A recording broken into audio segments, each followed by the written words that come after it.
Good afternoon, ladies and gentlemen. Welcome to Finger Lakes Gaming and Racetrack. At this time, please rise for the playing of our national anthem.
Ready for the opener.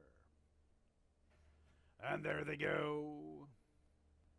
Sneeds is out for the lead with Lutheran Rags, and Brooklyn Cowboy attends the pace. Looks like he wants to pick it up from the outside. Sneeds and Brooklyn Cowboy are 1-2 heading into the turn. The early trailer is Dr. Marbuz. So indeed, Brooklyn Cowboy will pick up the pace at the 7/8, clearing away, establishing the rail, chasing him from the inside. Lutheran Rags. Right there with him is Sneeds. And Dr. Marbuz will bide his time at the tail of the field. 4 lengths covers the quartet. Brooklyn Law has the lead. Brooklyn Law enters the backstretch run with about a length and a half for advantage. To the outside is Sneeds.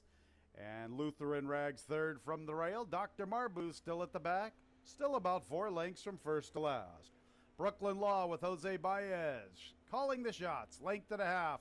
Lutheran Rags trying to turn up some pressure. Sneeds remains in the clear, and Dr. Marbuz is still at the back.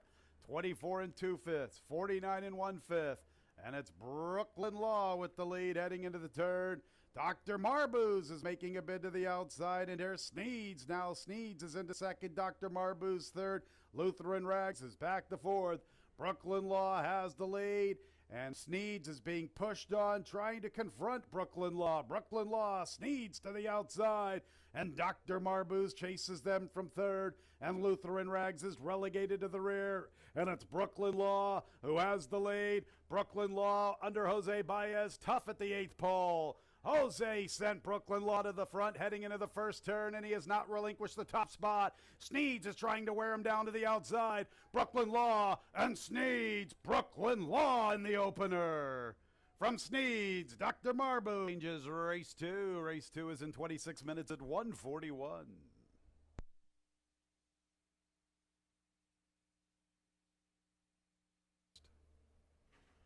And there they go. Slow start for Immersion. Swift start for Forcinex. Casper Joe has asked for speed. So too is Dr. Flash. These 3 hook up. Chappie's Breeze is 4th. Hurricane Alpha 5th. Boston Billy 6th. Immersion with a slow start. He's the last of 7. There is pace on up front. Dr. Flash intent on making the pace from Forcinex. Casper Joe settles off the pace in 3rd. Hurricane Alpha with the rail running 4th. Little headstrong. From the far outside is Boston Billy. Pink Silks vying for 4th, 3 off the lead. They try to slow it down up front, and they're bunching up. Here's Immersion making a move from last into 4th in the 2 path. Boy, they are really clustered like grapes on a vine up the backstretch. And the trailer there races Chappie's Breeze. So on the front end, Dr. Flash with Forcinex and Casper Joe attends 3 deep. Immersion is 4th. Hurricane Alpha 5th against the fence. Boston Billy is 6th in the clear. Pink Silks 3 to find, and more than 4.5 lengths back to Chappie's Breeze. 24 seconds opening quarter, 49 2 for the half. And they are stacked and packed with 3 furlongs to travel. From the rail, Dr. Flash. Here's Casper Joe, 3 wide. Forcinex gives way just a bit. Boston Billy with a deep run. Hurricane Alpha's been saving ground. Immersion is second last. And Chappie's Breeze is the last of all. And Dr. Flash is still the one to catch. Dr. Flash with plenty left. Casper Joe was second. Farther out, Boston Billy trying to overcome his wide run. Dr. Flash, Casper Joe, and Boston Billy. It's Casper Joe. Dr. Flash fights on. Boston Billy third. Casper Joe's the leader past the 16th. Casper Joe, Dr. Flash, Casper Joe, and Andre Worry prevail by a length to Dr. Flash, Boston Billy, and Chappie's Breeze finished fourth. Third race will start our pick six on the Wednesday card. Scratch number 2, Twitchell. 2 Twitchell out of the third. Our pick six carryover just shy of $4,400. Scratches in the Seeks. And there they go. Slow starts for Gerhardt and Dunham Bay. Out of Tune and Artful Lad begin the best. Teresa's Boy is third. Dunham Bay quickly into stride now after the slow start. He's into third. Following in his footsteps is Gerhardt from the rail. And the early trailer is Swamp Water. So it's Artful Lad and Out of Tune side by side. 3 lengths to Dunham Bay. 3 parts of a length to Teresa's Boy. Similar margin back to Gerhardt. Tight spot from the rail. Really nowhere to go heading into the turn. He's going to have to bide his time. And he's more than 7 lengths in front of stablemate Swamp Water. Artful Lad and Out of Tune are side by side, and Teresa's Boy is chasing in his 40th start. He's trying to close in, and Dunham Bay has the 4th spot, then Gerhardt, and Swamp Water's at the tail of the field. Artful Lad and Out of Tune. Did they soften each other up? Teresa's Boy, no excuses. Can he take advantage of the duel in front of him? And along the rail is Dunham Bay. Artful Lad Out of Tune. Teresa's Boy from the outside. Dunham Bay from the inside. Out of Tune getting away from Artful Lad. Here's Teresa's Boy. His 40th start to the outside. Here's Teresa's Boy. Bless his heart. He did it this afternoon. Way to go, 6-year-old. 25 cents. A 5-4 daily double, $73.50. 4-5-4 early pick 3, $30.87. No changes. And there they go. Dr. Blarney comes away in last. Sam A is showing good speed from the inside, and he has the lead to himself from PJ Advantage. Mr. Pete is third inside of Hey, it's Enrico Palazzo, and Dr. Blarney will chase from the back marker. So Sam A makes the pace almost a length from PJ Advantage. Hey, it's Enrico Palazzo from the top shelf. Mr. Pete from between runners, and Dr. Blarney's only 2.5 lengths off the lead. They bunch up 22 3/5. Sam May 3 parts of a length. PJ Advantage. Mr. Pete 3 deep. Dr. Blarney from the rail. Hey, it's Enrico Palazzo with a clear path. 3 furlongs to travel. Sam May has the lead. PJ Advantage gets closer. Dr. Blarney right behind the top 2. Dr. Blarney all dressed up. Nowhere to go at this point. About a length and a half off the leaders. It's Sam May and PJ Advantage. And Dr. Blarney tries to make an impact. He's currently third. He's going to have to pick it up, though. Sam May and PJ Advantage. And Dr. Blarney from between runners. Tammy's going to guide him to the stand side. Sam May has the lead past the 8th pole. PJ Advantage chases. Dr. Blarney's making his run. Sam May still with the lead. Dr. Blarney to the outside. Sam May and Dr. Blarney, here they are. Dr. Blarney or Sam. He's getting closer and closer to $700,000 in earnings. A 2-1 exact to $16.80. A 4-2 daily double, $29.60. 5-4-2 pick 3, $29.87. Pick 4 time. And there they go. Top Hat Invasion is sent to the lead. Donna's Way is up close. So too is Big Boss Lady. Lovely Honor. Dixie Queen from the outside looking to save some ground, maneuvering over into the 2 or 3 path. The last 2 are Catskill Rivers and Helmer's Run. So on the front end, Top Hat Invasion. Lovely Honor's pressing with Donna's Way, and Big Boss Lady is in no hurry. She's traveling beautifully through the early stages, saving ground and has a nice stride. Break of more than 3.5 lengths to Catskill Rivers, Dixie Queen, and Helmer's Run. 24 3/5. Lovely Honor up to the front from Top Hat Invasion. Big Boss Lady continues to travel smoothly. Now she's off the rail and she's pressing in the 3 path about a half a length off. Farther out is the Maradona's Way, 4 deep. Break of nearly 4 lengths to Helmer's Run, Dixie Queen. Another length and a half to Catskill Rivers. 24 3/5, 49 1/2. And it's Top Hat Invasion with Big Boss Lady, and they hook up heading into the turn, and they separate themselves, and the race is on between Top Hat Invasion and Big Boss Lady. Top Hat Invasion with the lead, Big Boss Lady from her outside. Now it's 6 lengths to Donna's Way with Lovely Honor, 2.5 to Dixie Queen and Helmer's Run. Catskill Rivers is at the back. Top Hat Invasion is tough. She's not yet ready to relinquish the lead. Big Boss Lady has been traveling smartly throughout. She has 3/16 to push on by. Big Boss Lady right alongside of Top Hat Invasion. And here's Big Boss Lady getting the lead at the 8th pole. Top Hat Invasion tries to stay with her. Big Boss Lady, she looked like the winner throughout the entire race. Here she is past the 16th. Big Boss Lady in front. From Top Hat Invasion, quite a race for third. Catskill Rivers, Helmer sends 422, pick 3, $17.12. On to race 6, scratch the 1 Kickerland. 1 Kickerland out of the 6th. 5 Fitzpatrick, 2 pounds over favorite. They're at the post. And there they go. And Fitzpatrick, he broke much better than recently. So he's already into the race. 1 from the outside pressing, Papa Tom B and Mr. Mims. In 4th races, Professor Dave, and Honor Thy Secret from off the paces, the early trailer. Mr. Mims from the rail, Papa Tom B. Fitzpatrick broke aggressively this afternoon. Beautiful position for him. 6 lengths back to Professor Dave. Another 2.5 to Honor Thy Secret. 22 3/5, Mr. Mims, Papa Tom B. Fitzpatrick is pressing 3 deep. Now it's about 8 lengths to Professor Dave, maybe even more, and at the tails, Honor Thy Secret. 3 furlongs to travel, Mr. Mims, Papa Tom B from between runners, and Fitzpatrick. He's all over this group from the outside. Here's Fitzpatrick. No excuses this afternoon. A nice pressing trip. Broke like a rocket, and he has an narrow lead. Turning for home from Papa Tom B and Mr. Mims. Now Professor Dave tries to begin his bid. Professor Dave's closing in from the 4th spot. Fitzpatrick and Papa Tom B. Mr. Mims has been defeated. Professor Dave continues to improve his position. Fitzpatrick and Papa Tom B. It's getting physical past the 8th pole. Fitzpatrick, Papa Tom B's all heart from the inside. Papa Tom B and Fitzpatrick. Papa Tom B. Papa wanted it more than Fitzpatrick. 3rd and 4th involves Professor Dave, and race will begin the late daily double. Scratch number 6 Trip Road. 6 Trip Road out of the 7th. Post time in 21 minutes at 4:06. Ready for the race. And there they go. Clara's Gone West, a sent hard for the lead. Let's Maga shows pace. Becca takes charge, wants to go. Crossing Alaska, 1 from the outside. Ouch, that hurt from the top shelf. Then Sweet Shallots and Fleet the Bell is the last of 7. Becca takes charge and Clara's Gone West. They vie for the top spot. 2.5 lengths to Let's Maga. Here's the favorite, Ouch That Hurt, striding into 3rd. And Ouch That Hurt is closing in after the leaders. Fleet the Bell from the inside, Crossing Alaska's in the clear. 4 lengths off the lead at the 3/8, and it's 5 to Sweet Shallots. And Clara's Gone West has the lead. Ouch That Hurt comes the calling, getting within 3 parts of a length. Back to 3rd, Let's Maga. Crossing Alaska's 4th from the outside, 5 off the lead. Fleet the Bella now taking over her spot in 4th. Sweet Shallots advances outside of Crossing Alaska. In the meantime, Ouch That Hurt comes away with the lead.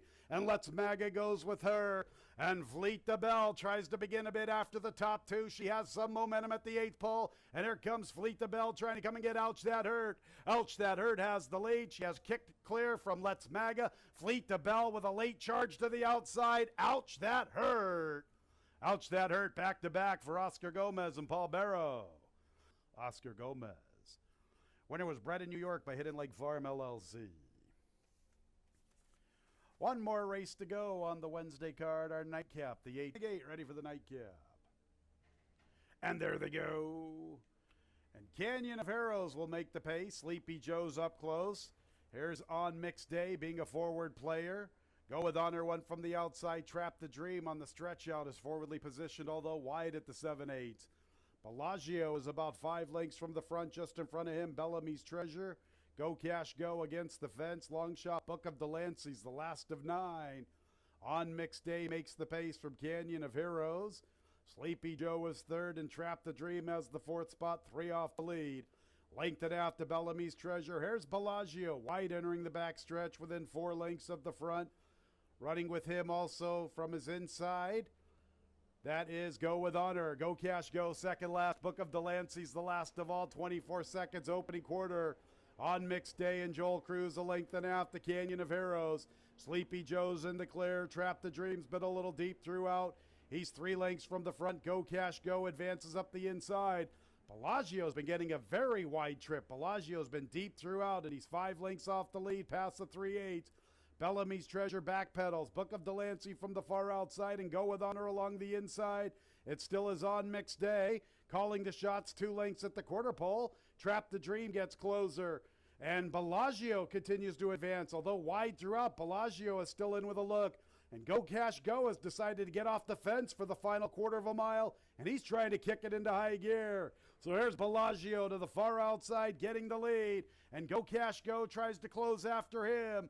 Fighting on Mixed Day and Trap the Dream, Bellagio. The short-priced favorite in the nightcap has the lead. It is Bellagio, and it's a double for leading jockey Andre Worry. Go Cash Go second. Trap the Dream third, and fourth place to On Mixed Day to complete the Superfecta.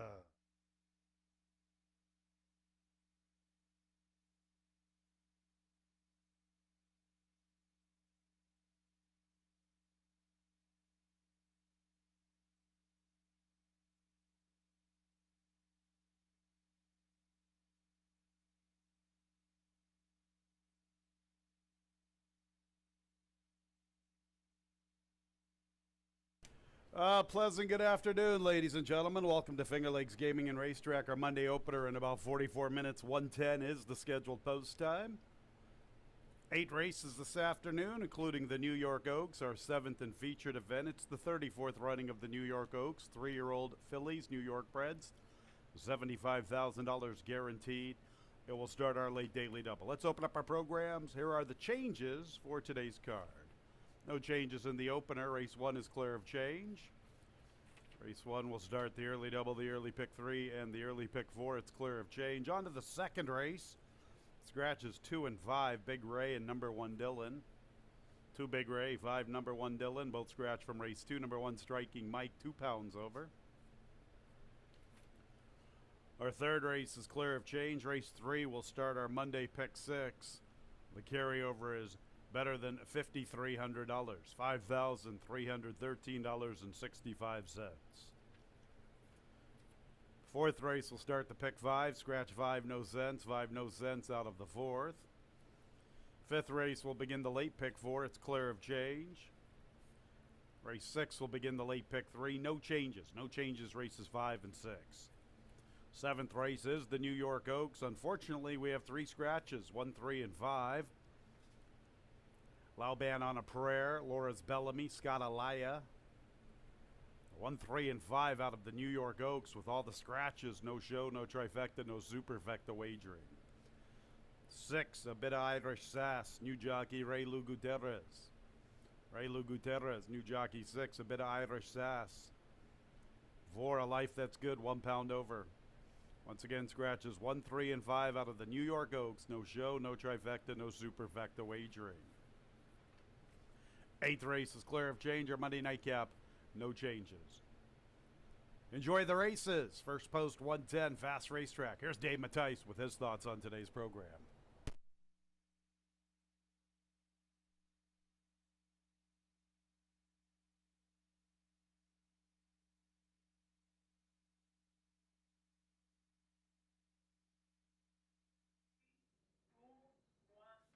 I'm Dave Mattice here at Finger Lakes Gaming and Racetrack. Finally getting some breaks in the weather. Notice I'm a little bit sunburnt today. Yeah, a fast racetrack. We were going through a spell there where we were getting an off track just about every day as it just did not stop raining for most of July. Maybe we're a little bit in the clear now that we could get some fast tracks. We do have a stakes race today. It's rescheduled stakes race. It was supposed to be run on New York Derby Day. It'll be the New York Oaks. This is for 3-year-old filly New York breds at a distance of 1 mile and a 16th. 7th race on the card. Unfortunately, it did scratch down to 4 horses, but still 4 really good ones. 4 good fillies that are going to be battling it out for that good size $75,000 purse. Again, that's race number 7 on today's card. I thought also, as far as today's card is concerned, look at the 6th race today. It's a 3 lifetime allowance race, and that race came up really good. Maybe even the best race on the card is the 6th race, so might be a good betting race as well. As for 3 lifetimes, one of the best 3 lifetimes that I've seen as far as difficulty and talent. Next stakes race will be August 16th. That'll be the Jack Better Be Right Stakes. That's for New York bred fillies at the distance, 1 mile and 16th. That's the annual route that we run. So a little ways for our next one. Of course, upcoming next week, I know they're doing Jockeys Across America Day over the weekend. Of course, we do not run on the weekends. So we will be doing something on Tuesday, August 3rd. It'll be just a couple days after the Jockeys Across America Day. We can't run on Jockeys Across America Day, but we will be doing our annual jockey foot race. Don't think we've done it for a couple of years because of COVID and only running a couple months last year. But we're going to bring that back, and money will be donated to the Permanently Disabled Jockey Fund for each jockey that's entered into the jockey foot race. So it's for a very good cause. That'll take place on Tuesday. Should be a lot of fun. Not tomorrow, Tuesday, but next week, August 3rd, Tuesday. Should be a lot of fun. All right, fast racetrack. First race, a 5,000 claimer, goes a distance of 6 furlongs. 8 race cards, so we'll start off the pick 4 in race number 1. Looking at this race from a pace standpoint, it does look like Bowing Snowman could control the pace in race number 1, and I'm going to give that one an edge over His Boy Elroy. Now, His Boy Elroy, certainly classy enough and got the numbers to win the race, but it might come down to, will he be able to chase down Bowing Snowman if that one does shake loose on the front end. Now, Smokin' Alone used to have speed. He has changed his tactics to a horse that sits and makes a run, which could leave Bowing Snowman as the horse to catch. Now, it is 6 furlongs. It's not like it's 5.5 with a lone speed horse, but he could control the pace and might be tough to run down depending on how the track's playing. Now, His Boy Elroy, the morning line favorite, he's got the talent to win here. Kind of got beat by the track more than anything last time, as front speed got really strong late on the day, especially late in the day on that sloppy track that day on July 12th. Front speed was, I mean, the last few races, you got the front, you were gone. Not just gone, you were winning pretty easily. And that's what happened with Unwavering. Turned out to be the main speed in that race, got to the front, and the track carried that horse all the way around the track. And His Boy Elroy got caught chasing and ended up getting tired from chasing and faded to be third. Now, it's looking like maybe a similar type of race where you got a lone speed horse and Bowing Snowman, but maybe a 6 furlongs, a little bit different racetrack, he might be able to chase that one down. I'll use a long shot for third. I don't think we've seen the best running from Heimelstein, who was running at Tampa and ran a good second-place finish last seen at Tampa, going 6 furlongs. Hasn't been able to repeat it here, but he also went up in class to face 12.5s. Last race, though, wasn't good. He got involved in the pace in the 22 first quarter, and then ended up fading to be 5th, but not that badly against possibly a tougher 5,000 field. I think if this horse can run back to the Tampa form, or at least that last Tampa race, he could be very much a contender in here. Now, Smokin' Alone, if you draw a line through the last race, you can use the horse. He's almost always there. Tough to put on top. He's 0 for 6 at the distance. Actually, he's a better 5.5 furlong horse, so tough to use as far as top or top 2, because he hasn't been there going 3 quarters, but maybe hits the board against this group. 2-4-1-6 in race number 1. All right, second race, we scratched the 2 Big Ray. Scratched the 5, number 1 Dylan, who, I had him as a second choice. I just look at it, again, if you're thinking it's a front speed day and both my top choices win, it may not be, because they both look like lone speeds.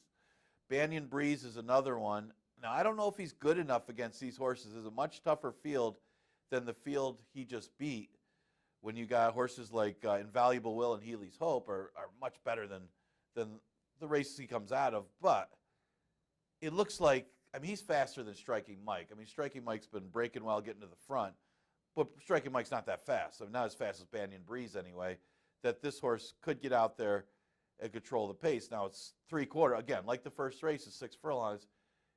You don't always see a lot of gate to wires here. Finger Lakes going 6 furlongs, but sometimes when they're lone speed, it's that much easier because they can get out there and relax.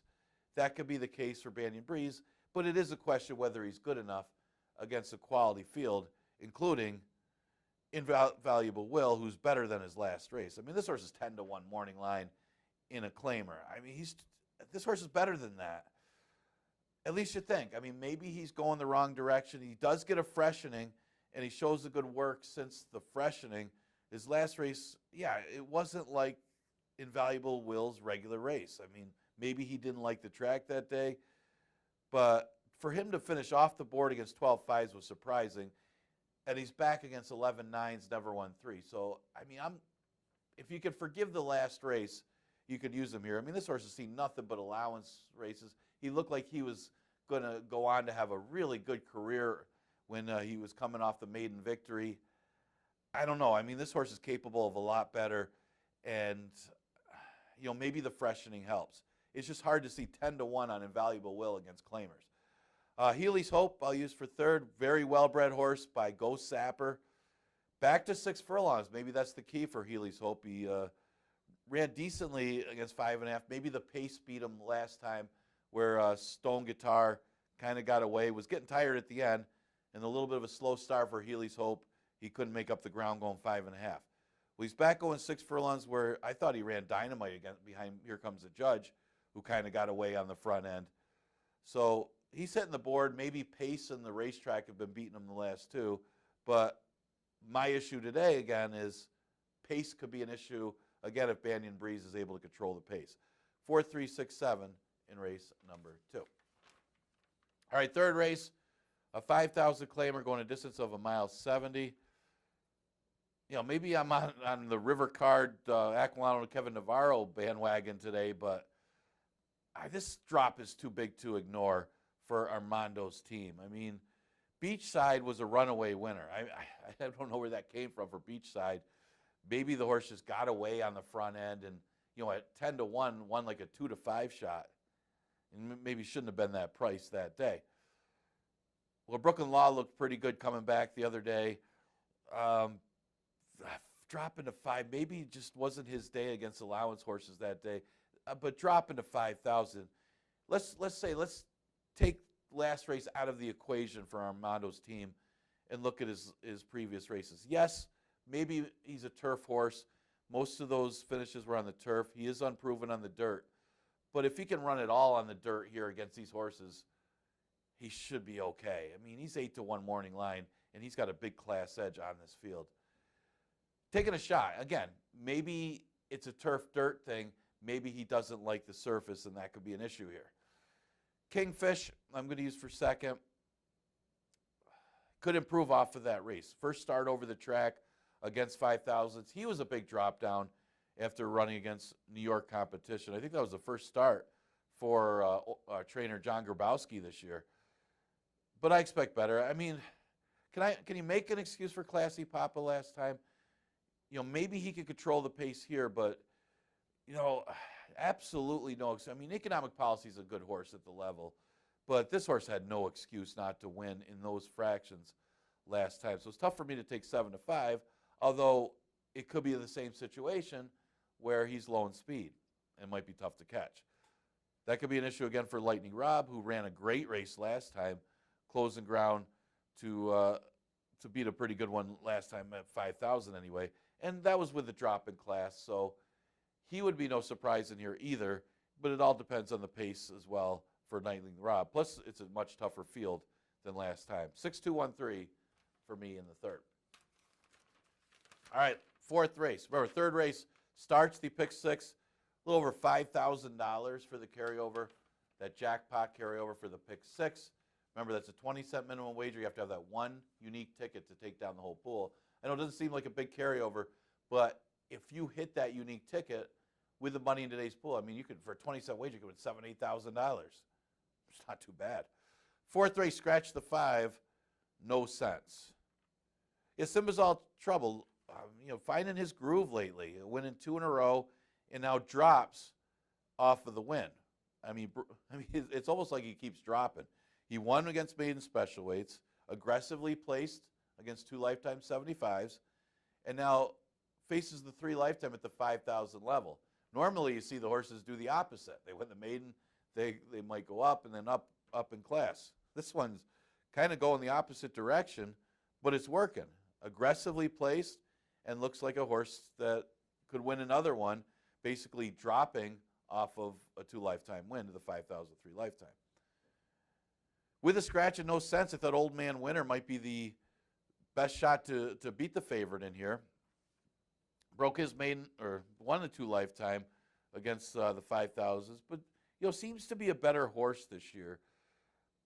I thought ran very well in that race 2 back in the slop, and against a tougher field last time, ran a solid third. Just kind of ran evenly, but kind of hung around in a field that was tougher than this one, and maybe that puts him close against Simba's All Trouble in this one. It'd be a short exacta, but I'm taking him second.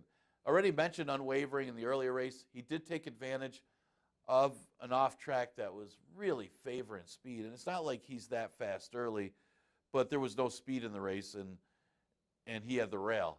So, took off from the rail, gone. I don't see that happening again today, but if similar happens, he's obviously a well-bred horse that on his best, he should be able to beat these, but I don't know. I mean, he's not going to have the kind of trip he had last time. Biggs Grade A, don't know what's going on with this horse, but we know how capable Biggs Grade A is. If he can run back to what we saw from him back in 2020, yeah, he would crush these. But the last couple of races, he's not running back to those races, so it's tough to wonder where the best Biggs Grade A is. If he shows up, he's going to win. I don't know if he will. 4, 6, 3, 2. All right, 5th race. A maiden event that's tricky. This one goes 6 furlongs, but you got some new faces here, some first-time starters in race number 5. A lot of inexperienced horses. How often do I do this unless it's like a 2-year-old race? But I got first-time starters, 1, 2 in here, because I wasn't too impressed by the last races of some of the horses that have had experience. I got totally psyched on top. I mean, this one for Charlie Baker's got some nice works, has a bullet work back on June 24th by Freud. I mean, Freud's have been good here at Finger Lakes over the years. If you follow Finger Lakes Racing, and they do good first out in general. They could go long, they could go short. I mean, I'm not trying to sell Freud as a stud here, but they've done well. And I guess I'm trying to sell my top choice because he's a first-time starter. Even looking on the dam's side, though, it's out of de jour. The dam's a half to Mandy's Gold. Mandy's Gold. Trying to say that one right. Can't even read my own writing. Multiple stakes winner, multiple graded stakes winner, and over $1 million winner was Mandy's Gold. So the breeding is there for Totally Psyched, and the works are there. So I'm going to take a shot on a firster. Charlie Baker hasn't made a lot of noise here at Finger Lakes this year. Hopefully, I mean, he does well at Saratoga. Hopefully he's doing well there. But this one does look like he's got the credentials to win a race that's got a lot of other inexperienced horses and nobody that really stands out. Now, you see Wright and Diego with a first-time starter, and it brings up what he did with Nightcap just a few weeks ago. Man, that horse looked good second time out. And this one is a half to Spin a Yarn. Pretty good-looking filly for Progno. The other full is Forward Motion, who's a decent sprinter. So this one could be any kind. I don't think he'll be 8-1. If he is, maybe lay off him. But, I mean, that's kind of, when you get to the 5th race, people will be playing pick 6s, pick 5s. But take a look at this one. If this one runs anything like the half Spin a Yarn, he could be awfully tough in here. I'm going to use him second. The 4 Holy Cowboy, nothing but excuses up until the last race. I mean, this horse didn't fire at all last time. So you got to forgive the last effort for Holy Cowboy. And if he runs back to the other ones, he does have an experience edge. You look at everybody. I mean, who's got the most starts in here? The next closest would be Sea Captain, who's had 4 starts, only 1 over the track. I mean, Holy Cowboy, as Tony likes to say, most experienced horse in the race. Could come into play. Now, another interesting one is for Donna Beretta, the 8-horse, Stormy New York. The only 4-year-old in the field. Now, we're getting close to August, so that's not as much of an angle as you would say like May. I mean, you get in April and May, and you see an only 4-year-old against a bunch of 3-year-olds, it could be a stronger angle. But with a bunch of 3-year-olds that are inexperienced in here, maybe a 4-year-old that's had a start could be a little bit of an advantage. Now, did have a bad start in his only start. That was back in earlier July, and ran a good third. This is the second foal of that dam. The dam is a half to a couple stakes winners, so there is also some good breeding for Stormy New York. So any improvement with a better start, maybe this one could, at least get in the number and an upset chance. All right, sixth race, an allowance event, and like I mentioned earlier, it's a good race. I mean, from top to bottom, this is as good a 3 lifetime field as you'll see here at Finger Lakes, and it goes a distance of 6 furlongs. I mean, you got Iron Lad, who was tremendous last time. Harrison Knows. This one came out of the box with some of the fastest times of the year, especially that 5 furlong race. Can he go 6 furlongs? That's the question. Little Matty Brown, very impressive last time. Nueva New York, I mean, if this one can run back to some of his New York races, he'd be tough. Beachfront turns back in distance. He's got the numbers to do it. And you know what? Both his career wins have come at 6 furlongs. Then there's Warrior's Revenge off the clay for 75. Should have won last time. It was the trip that beat him. He could come into play in here. I mean, what a good race number 6 has turned out to be. Maybe better than the stake. But the one horse, Iron Lad, I'm going to take a shot, might be the inside speed, might be faster, at least the first quarter, than Harrison Knows. Maybe that could, we'll see how the track is playing today. Again, 6 furlongs. Could have liked the off track last time too, but we'll see. Perez gets off Harrison Knows to ride here. Maybe a hint to play Iron Lad here. I think he'll get the lead from the rail over Harrison Knows, and that might be the advantage with everybody chasing. Again, it's a really strong race. I would love him going 5.5, but at 6 furlongs, he could be okay. But again, both of his career wins, like Beachfront, have come at 6 furlongs. So I'm going to take the shot at 5-1. Warrior's Revenge should have won last time. Got caught behind horses. The trip beat him. They should have won. But a little further today, 6 furlongs. No excuses today. He's outside. He's just got to hope he could chase down Iron Lad. He shouldn't be that far back. Good looking performance last time. Beachfront, same thing. He's got to chase down Iron Lad and maybe Harrison Knows. As mentioned, both career wins at the distance. He's got the numbers to win here. Looking back at his 2 lifetime win. Since then, though, a lot of seconds and thirds for Beachfront. That's my only concern. Does he hang a little bit with those 7 seconds? This is the type of field he could beat. But again, pace scenario comes into play. Harrison Knows. I mean, off of that maiden victory, he went in the 2 lifetime. I mean, how could you not like him that day? And again, last time, how could you not like him? He threw in kind of a clunker last time, though. You just kind of hope he's maybe not falling out of form that he had the first 2 starts. And the other thing that comes into play is the distance. 6 furlongs. We'll see. I mean, this horse really looked good, though, his first 2 starts of the year. That's how good the race is. I'm taking him 4th. 1-6-5-2. All right, our feature event of the day. The 34th running of the New York Oaks. Yes, we're left with 4 betting interests, but annually this is a pretty nice race. Good 3-year-old New York bred fillies that'll do battle go in this mile 16th, and they're all good. All 4 of them are quality fillies. Scratch the 1, Lebanon of Prayer. Scratch the 3, Laura's Bellamy, which is an absolutely huge scratch in here because she figured to be at least the inside speed of the race. Scratch the 5, Scott Elia, and I say that because Pletcher just went on a stretch out to win the New York Derby with the one he sent here. All right, left with 4 betting interests. Any of the 4 could win. Oh yeah, Ray Gutierrez is on the 6 because he moves off of the 3. He's in town, so why not go on that one? Okay, the way I look at the complexion of this race now, you got to think a Life That's Good is going to the front end, and a bit of Irish Sass is going to play presser. Seems like the blinkers put a little more aggression into her, and she seemed to be a better horse with the addition of blinkers last time. So I could see her playing presser. It could be good news for the 7, You Guys Are No Fun. Didn't know if I'd like her originally because of the Pletcher horse. That horse looked pretty good in here. But this one could sit a trip if the stablemate gets out there, and so does a bit of Irish Sass. Looking at the breeding of this one, the dam is a multiple stakes winner going long. Of course, also had some success on the turf, so I wonder if this one could run on the turf as well. Only cost $15,000 as a wheeling, resold for $10,500 in 2019 as a yearling. But man, did this horse ever dominate against maiden special weights. How good was that maiden special weight field?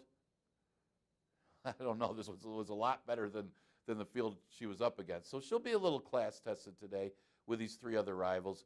But she also could get a trip. As mentioned, the breeding is still pretty good. F&X is still a relatively new sire, but I think she could win here for some local guys that didn't spend a lot of money for this horse. It would look good with the victory here. So I'm going to use that one on top. Another one that could get a trip is Destination. I don't even know how to say this one. Destination Winners, Sir. I'll let Tony say it right. I'll say the 2-horse for Charlton Baker. It's a half-2 Verdant Pastures, who was a stakes winner going a route. This one did have some route experience and could also get a nice trip in behind the speed. A lemon drop kid. Traditionally, lemon drop kids have done well here at Finger Lakes. Life That's Good. It depends on how much pressure she gets from Bit of Irish Sass. Now, Bit of Irish Sass, again, with the addition of blinkers, showed more speed and had more success with that speed, breaking her maiden against maiden special weight. So I would think that she's going to get out there with a Life That's Good, which might not be good for a Life That's Good. I mean, she does get help with the scratch of Laura's Bellamy. The other question with this horse is the distance. She's not really bred to go long on the dam side, the Lions terms. The dam, all of her 16 wins were in sprints. But one thing you could say for a Life That's Good is she's undefeated on the dirt, a perfect 2 for 2 on the dirt. Whether she could carry her speed going long might come down to how much pressure she gets early. She certainly has some talent.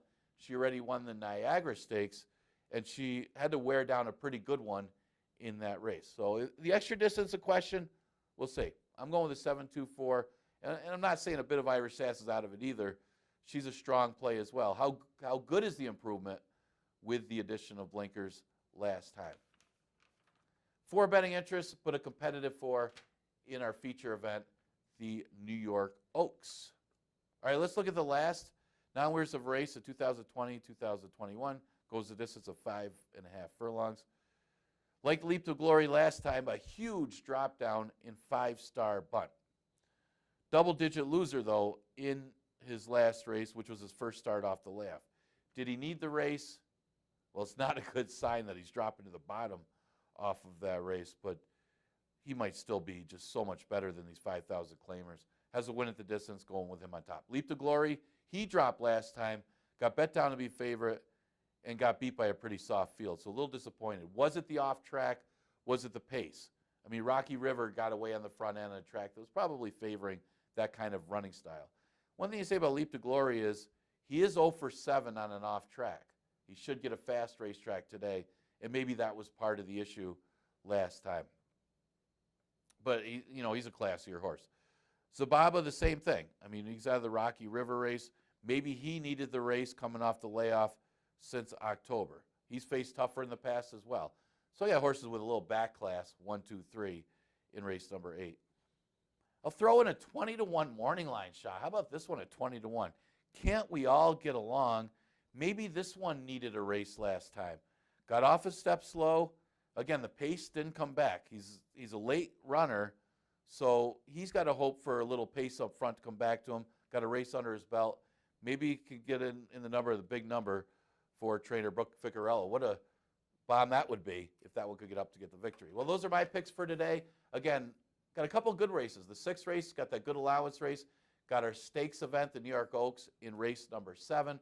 We're running Monday through Wednesday this week. That means our next live racing day, of course, will be tomorrow with a 1:10 first post. I'll see you then.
Our Monday opener is clear of change. No changes. In the Monday opener, a 6-furlong affair. 3-year-olds and up, now winners of 2 races, $5,000 claimers. Fast track. Race 1 will start the early double, the early pick 3, and the early pick 4. Post time in about 6 minutes at 1:10.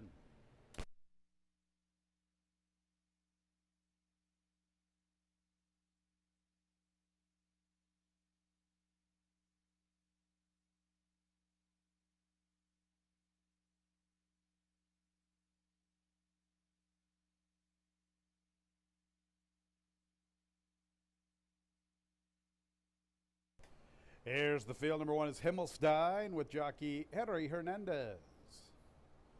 2 is Bowing Snowman, Oscar Gomez, the favorite at 6-5. 3 is Lorcan, Emmanuel Di Diego. Next will be number 4, His Boy Elroy with Andre Worry, second choice at 2-1. 5 is Oliver with a Twist, Jose Baez.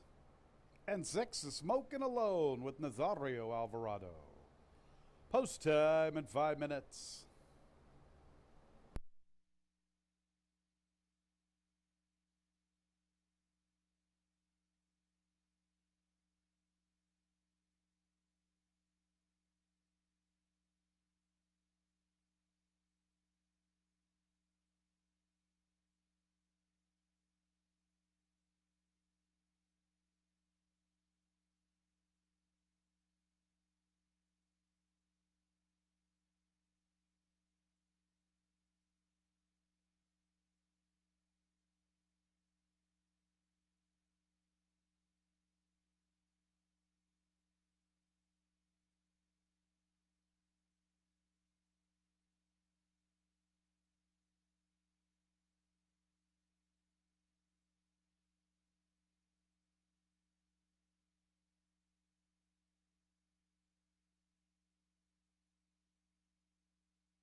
One minute, post time in a minute.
It's post time for the Monday opener. Field of 6 arriving at the gate number 2. Bowing Snowman is the favorite at even money. Number 4, His Boy Elroy's the second choice at 3-1. Himmelstein, the first of 6 into the gate. Bowing Snowman will be next.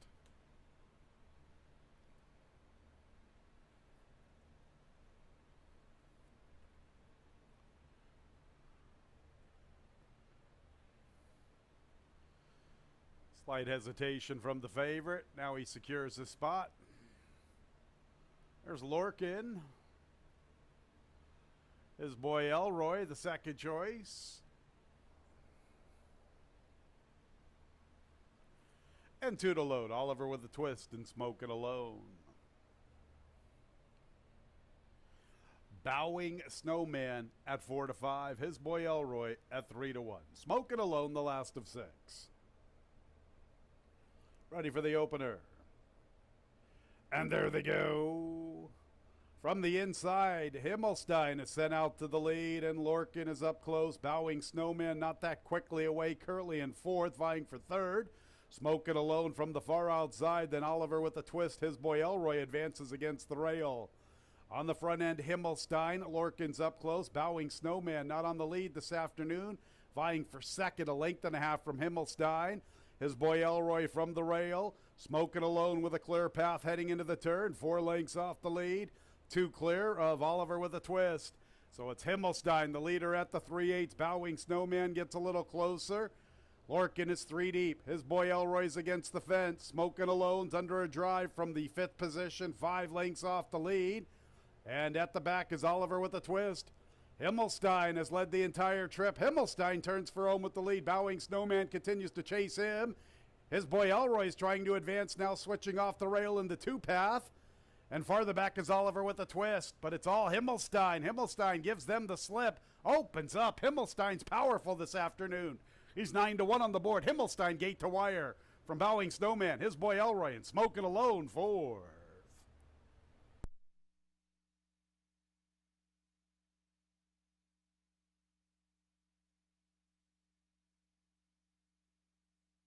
Himmelstein 112 and 8/100ths, 9-1 upsetter in the opener.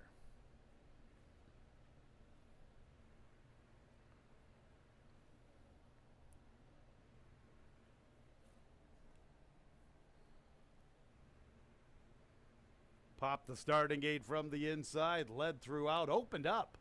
Powerful score, Himmelstein in the opener. Second place 2, Bowing Snowman. Third place 4, His Boy Elroy, photo for 4th.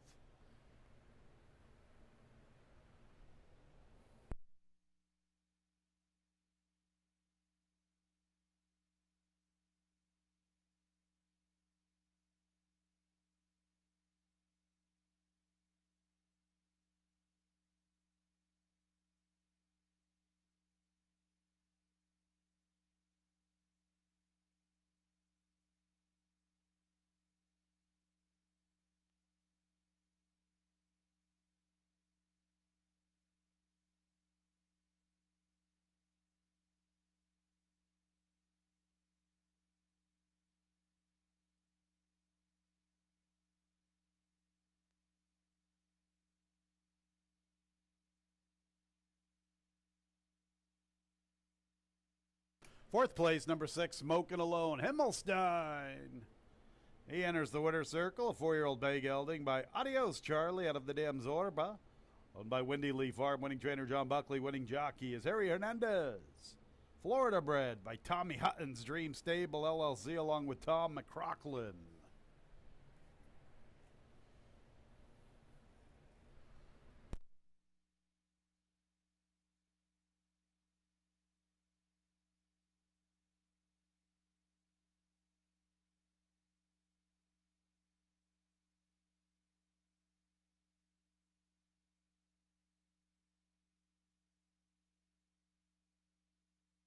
Race 1 is official, 1-2-4-6, that exacta $47.80. The trifecta, $26.25, a dollar super, $149.50. Three-way shake, number 2, Bowing Snowman, the runner-up, three-way shake. I'll have the results of the shake in a little bit. Second race is in 23 minutes. Scratches 2 and 5. Big Ray and number 1 Dylan. An overweight 1 Striking Mike, 2 pounds over. Post time in 23 minutes at 1:38.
We had a claim from the opener, the runner-up 2, Bowing Snowman.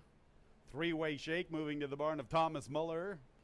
Thomas Muller and Linda Muller are the owners. Thomas Muller claiming 3, Bowing Snowman, claiming the 2, Bowing Snowman from the opener. Three-way shake, 2, Bowing Snowman, moving to the barn of Thomas Muller.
Twelve minutes to post for race number 2, and that was Heimelstein as Bowing Snowman not really showing much for early speed today. Heimelstein getting a 23 first quarter on the lead, and this horse responded to those slow fractions. It drew away from that group and finished up in a pretty decent time in 1:12. So maybe finally running back to his Tampa form today was Heimelstein, as Harry Hernandez guided that one to victory for John Buckley. Got a little bit of value in that race. Second race, we scratched the 2, Big Ray, and scratched the 5, number 1, Dylan. Well, the speed of the race looks to come from the 4, Banyan Breeze, looking for 2 in a row. He's one that's had success in Florida at Tampa, kind of like Heimelstein in the first race, but this one won by over 14 lengths to break his maiden against maiden claimers at Tampa. Well, first start over the track was a successful one. Just beat up on 2 Lifetime horses, getting the front end against them. Should be able to, at least for the first quarter, seems the fastest horse from the gate. He should be able to get the front against these. And the question is he good enough against these? Because it is a pretty good field. The 6 horse, Healy's Hope, well, he's hoping he comes back because this is a late runner. Well-bred horse by Ghost Sapper out of a dam by Medaglia Diora. 2 straight seconds since moving into the 3 Lifetime condition, and may have been beaten by the pace and track in both of them. Well, the pace may not favor him again today. Look for him to be trying to close late. If Banyan Breeze can get any pressure, that will really help the cause of Healy's Hope. The 1 entry getting some action. Striking Mike was a beneficiary of an extremely slow pace last time. Not sure if he's as fast as Banyan Breeze early, and unless they do those kind of fractions again. 23 and change, 47 and change. They absolutely walked in that field. But, you know, he's been pretty close against similar the last few races, but he's not going to have the same kind of trip he did last time. Buck's Investment wants to go further, at least as further than the 5.5 last time, but he is winless at the 6 furlong distance. Entry is getting a little bit of action at odds of 7-2. That's some of the horses getting some play. For the second race, we scratched the 2, Big Ray, and the 5, number 1, Dylan.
Second race, 3-year-olds and up, now winners of 3 races. Claimers, 11,000 down to 9,000, a 6-furlong affair.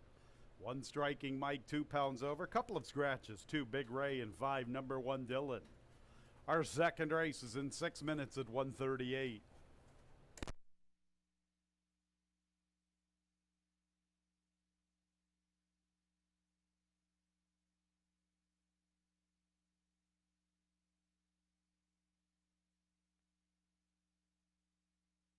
Here's the field. 1 is striking Mike with Emmanuel Di Diego. Stablemate 1A Bucks Investment with Michael Davila Jr. 9-2 for the Jimmy Wright duo. Scratch the 2. 3 is Invaluable Will Nazario Alvarado. 4 is Banyan Breeze, big favorite at 1-2, Kevin Navarro. 6 is Healy's Hope, Luis Perez. And the 7 is Dr. Lloyd with Jackie Davis.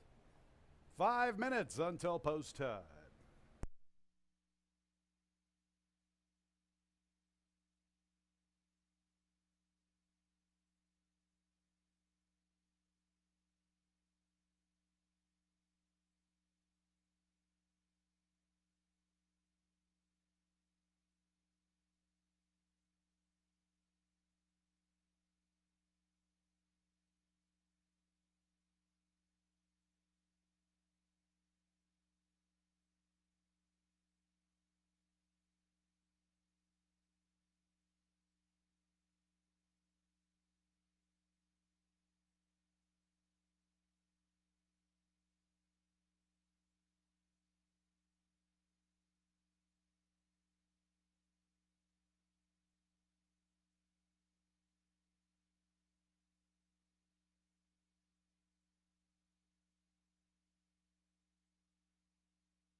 Three minutes post time in 3 minutes.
1 minute, the horses are approaching the starting gate.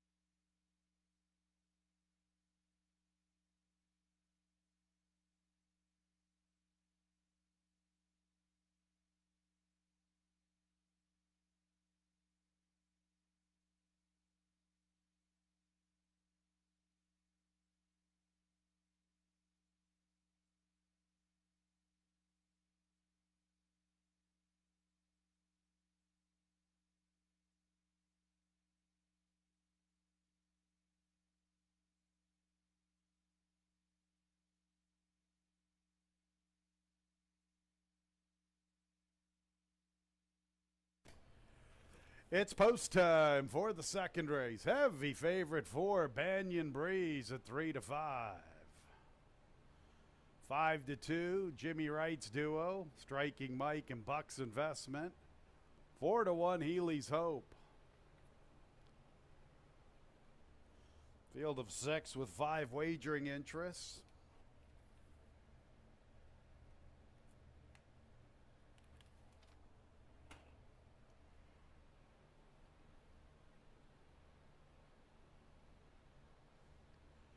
Valuable Will and Striking Mike are in the starting gate. Here's Buck's Investment.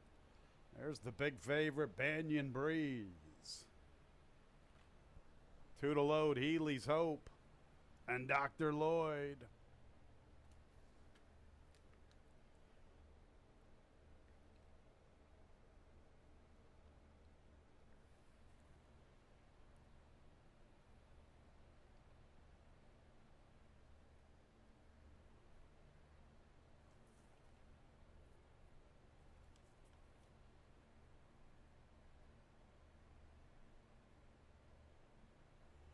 Dr. Lloyd, the last one to load. 4-5, Banyan Breeze. And there they go. Striking Mike and Banyan Breeze and Dr. Lloyd. These are the 3 quickly away. And it is Banyan Breeze and Striking Mike hooking up. Dr. Lloyd eases off the pace battle, and Valuable Will has the 4th position. Then Buck's Investment and Healy's Hope, a late runner, is the early and distant trailer. Striking Mike has the lead about a neck. To his outside is the heavy favorite, Banyan Breeze. They have 3 lengths on Invaluable Will, taking over 3rd. Another 2.5 to Dr. Lloyd with Buck's Investment. 6 to Healy's Hope. 22 2/5 for Striking Mike. 3 parts of a length to Banyan Breeze. And chasing them is Invaluable Will, and Dr. Lloyd's beginning to gear up. Here comes Dr. Lloyd. Invaluable Will just in front of him. They are both closing in. They'll go to Buck's Investment and Healy's Hope. In the meantime, Banyan Breeze, who is waiting on deck, has come away with the lead. And it's Banyan Breeze at the 3/16. Striking Mike, Dr. Lloyd to the outside. Dr. Lloyd's running a big one. Healy's Hope is closing ground from the back. Also Invaluable Will in the 2 path, but it's Dr. Lloyd in the upset. Dr. Lloyd from Banyan Breeze, Healy's Hope, Invaluable Will 4.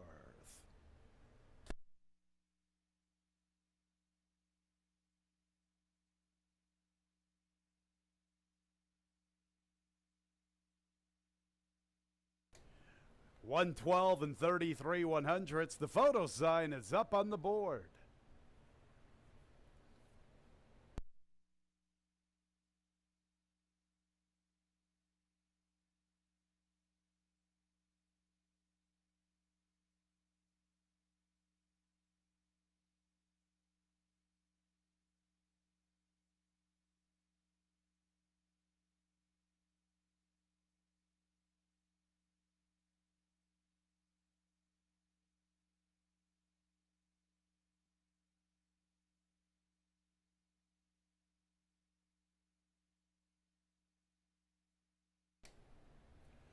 Results of the photo. 7, Dr. Lloyd first. Second place 4, Banyan Breeze. Third place 6, Healy's Hope. Fourth place 3, Invaluable Will.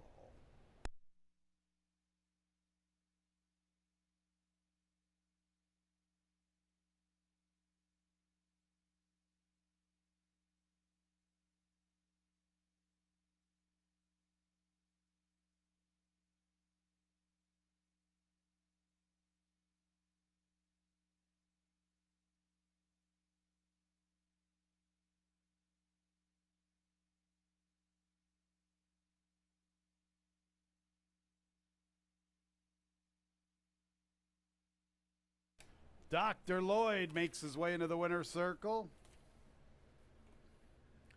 A 5-year-old Greyer Roan gelding by the Lumber Guy out of the Dam City Gift. Owned and trained by Coco Dominguez, winning jockey Jackie Davis. Winner was bred in New York by Stonewall Farm. It's official. Dr. Lloyd, $10.60 on the win. 7-4 exact is worth $29.20. 7-4-6 trifecta, $19. The dollar super, $64.25. 1-7 early double, pretty good one, $136.50. Race 3 will start the pick 6. Carry over better than $5,300. Changes in the pick 6 sequence. 4th race, scratch 5, no cents. 7th race, scratches 1, 3, and 5. Lauban on a Prayer, Laura's Bellamy, and Scott Alaya. 1, 3, and 5 out of the New York Oaks. 6, a bit of Irish sass, make the jockey Raylu Gutierrez. $5,300 plus in our pick 6 carryover. The pick 6 starts in about 23 minutes at 2:07.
Getting ready for race number 3. Dr. Lloyd getting a nice trip behind the speed and making a move at the right time. Well-timed ride by Jacqueline Davis. She gets the victory for owner, trainer, and former rider Carlos Dominguez. Good price in that one as well. So 4-1, getting some value in the first 2 races. What did that double pay? $136.50 for the early double. That included Heimelstein, who was a $21 winner, and that one at 4-1. So we go to the third, a 5,000 claimer, never won 3 condition. We'll start the pick 6, the jackpot pick 6 with the third. Classy Papa going to get some play as the inside speed of the race. Can he hang on better today? That is the question. He had some easy fractions on the front, had a little bit of company, but he still was part of a very slow pace and got run down by Economic Policy. Now, Economic Policy might just simply be a better horse that got to him in the late stages. Well, he had to go fast. His previous race was very good.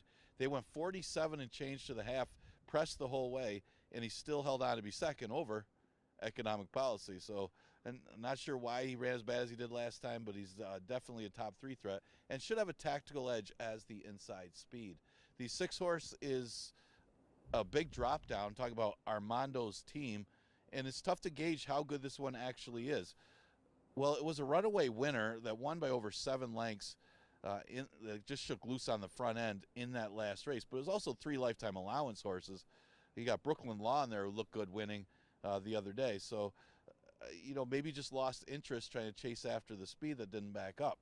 Well, the big thing is he drops in class all the way to the bottom to 5,000 and automatically should be a big contender with that kind of a drop. The 2-horse Kingfish, he dropped down, making his first Finger Lakes start on June 23rd and finished 4th behind Classy Papa. Again, there wasn't a lot of speed. The pace was relatively slow, and he just kind of ran evenly behind it. Maybe needed the trip over the track. Could see a sharper effort from Kingfish today. He's at odds of 5-2. That's some of the horses getting some play for the third. Again, we start the jackpot pick 6 with this race.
Coming onto the track for the third race. Starts our pick 6. Here's the field. 1 is Classy Papa, Jose Baez.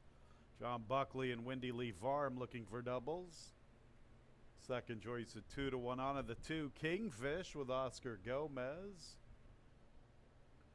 3 is Lightning Rob with Luis Perez.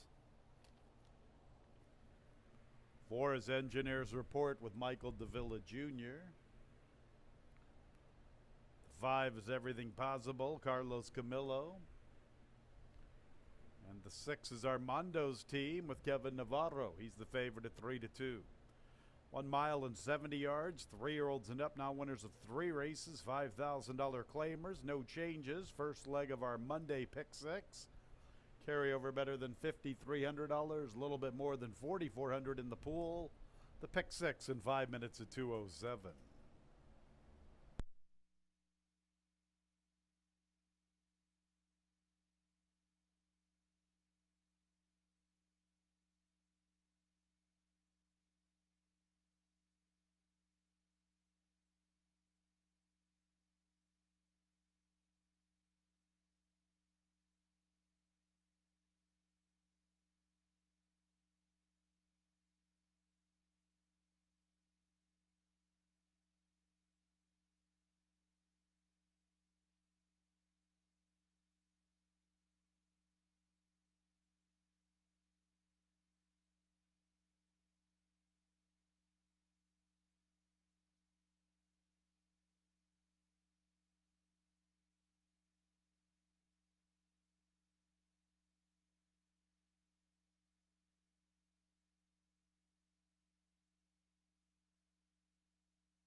Two minutes until post time.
Nearing the gate.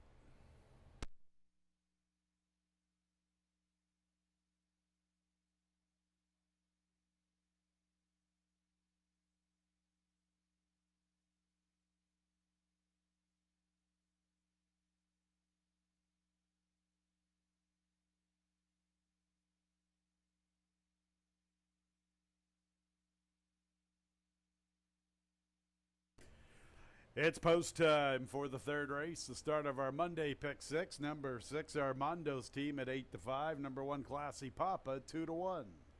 Classy Papa's in. Here's Kingfish. Next will be Lightning Rob.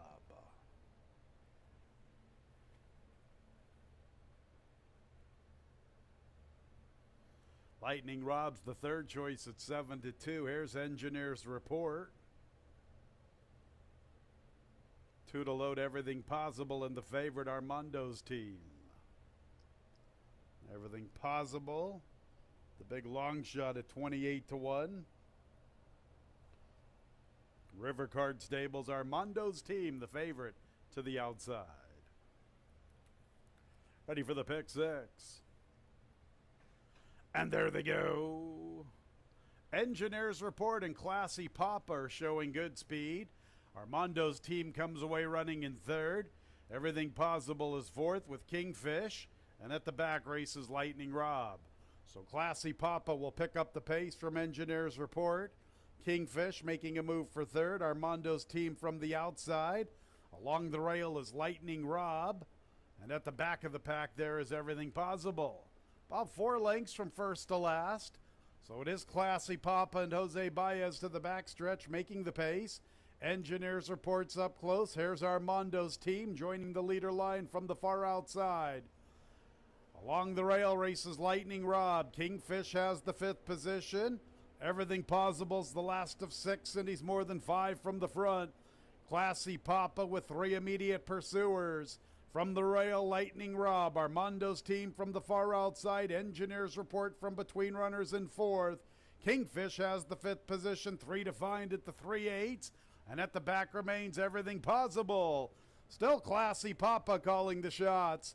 Lightning Rob from the inside. Armando's team 3 wide. Kingfish is committed to a 4 wide run. Engineer's Report's back to 5th, losing some ground. At the tail of the field is Everything Possible. Still Classy Papa with the lead. Lightning Rob up the inside. Armando's team 3 wide. Farther out Kingfish, then Engineer's Report. Classy Papa, Lightning Rob, Armando's team. Classy Papa, Lightning Rob from the rail. Armando's team to the stand side. Here's Armando's team and Lightning Rob. Lightning Rob against the rail. Armando's team to the stand side. It's Lightning Rob. Lightning Rob from Armando's team. Then Classy Papa. Farther back Kingfish. Engineer's Report. At the tail, Everything Possible.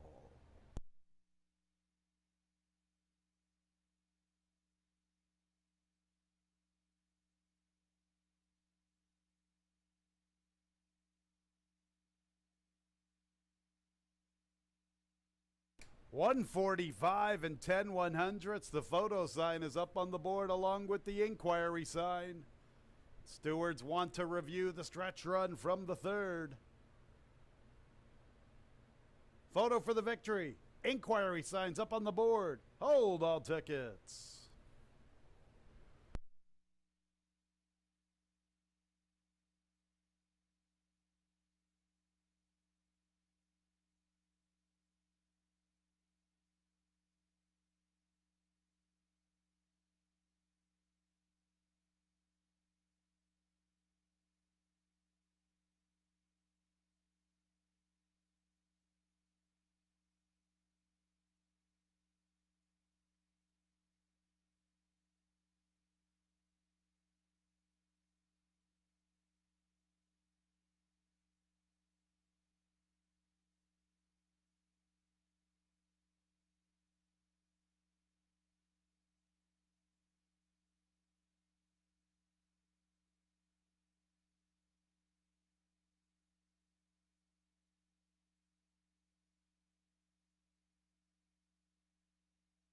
Three, Lightning Rob is the unofficial winner. Second place, 6, Armando's team. Third place, 1, Classy Papa. And fourth place, number 2, Kingfish.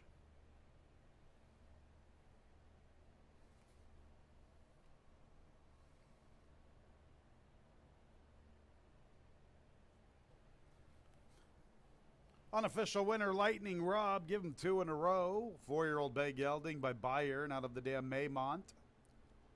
Owned by Just In Time Racing LLC.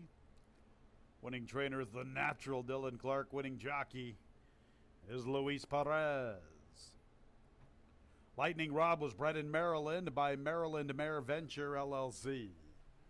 Inquiry sign is up on the board. The stewards are reviewing the stretch run.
After reviewing the stretch run, the stewards have ruled there will be no change to the order finish.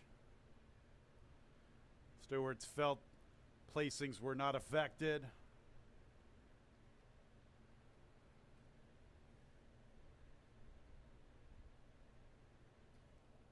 Race 3, no change to the order of finish. Will stand as is, 3-6-1-2. Stewards felt no placings were affected. And race 3 is official. 3-6 Exacta returns $35.80.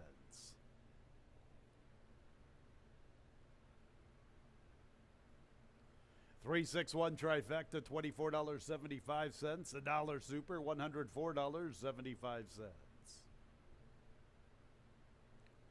7-3 double, $81.50. 1-7-3 early pick 3, $228.25. Third place finisher 1, Classy Papa, was claimed by Brooke Ficarella. 1 Classy Papa, third place finisher from the third race, claimed. Moving to the barn of owner-trainer Brooke Ficarella. Fourth race will start the Monday pick 5. Scratch number 5, no sense. The fourth race is in 20 minutes at 2:36.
All right, let me suppose for race number 4, and Lightning Rob able to sneak through on the rail as Classy Papa stayed outside of that one, gave up the rail. Lightning Rob was able to take advantage and came out a little bit at the end, not enough for the takedown, apparently, and Louis Perez for trainer Dylan Clark start race number 3. A little bit of value again, another horse that's above 3-1, and that one will start off the pick 6. 20-cent, remember, 20-cent minimum pick 6 has got a carryover pool, but that jackpot pick 6 will go into play if there's one unique ticket. Now we'll start the pick 5 with race number 4, and the current favorite is the 4, Simba's All Trouble, currently at odds of 9-5. Looking for 3 in a row. This horse has been kind of dropping down the claiming levels, but it's working out. This horse aggressively placed after breaking his maiden for a special weight. Ran against the 75s, first time against winners. Had a battle, hold off Isaiah, but Isaiah came back to win out of that race, so made the Simba's All Trouble look that much better. Now drops again to 5,000 off of the 2 lifetime win. That makes the horse automatically a player at the lower claiming level. The 6 Old Man winner, it seems like he's running consistently well. Last 3 starts, not that bad. Not badly beaten last time after winning against the 2 lifetimes. Probably like the slop a little bit too back, but not a bad effort at all behind Along Came the Prince last time. So it might be the biggest threat to the big favorite in Simba's Trouble. Unwavering, getting some play off of a dominant win last time, taking advantage of a speed favor in track when he was able to get to the lead from his rail position in a paceless field. Probably not going to be the same situation, as Big's Grade A may have some sprint speed, so does Simba's All Trouble, but maybe moving in the right direction off of a better effort last time with that victory. 4th race, we start the pick 5. Exacta Tri Super Daily Double and pick 3 also offer again. Scratch the 5, no cents.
Fourth race, 3-year-olds and up, now winners of 3 races, $5,000 claimers, a 6-furlong affair. Scratch number 5, no Zeds.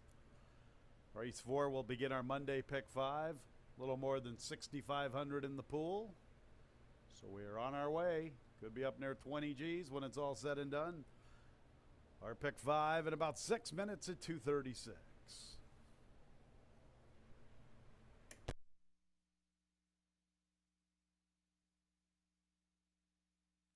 Here's the field. Number 1 is Gold Mine Kaz with Jackie Davis. Jackie's looking for her second winner on the Monday card. Next will be the 2 Biggs Gray Day with Joel Zonier. Number 3 is Unwavering with Carlos Camillo. 4 is Simba's All Trouble. He's gunning for 3 in a row. He's the even money favorite. Joel Cruz is the pilot. Jumping out of line was the 6, Old Man Winter, Luis Perez, looking for back-to-back scores. 5 minutes until the pick 5.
One minute post time in a minute.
It's post time for the fourth race. Big favorite 4, Simba's All Trouble, 2 to 5.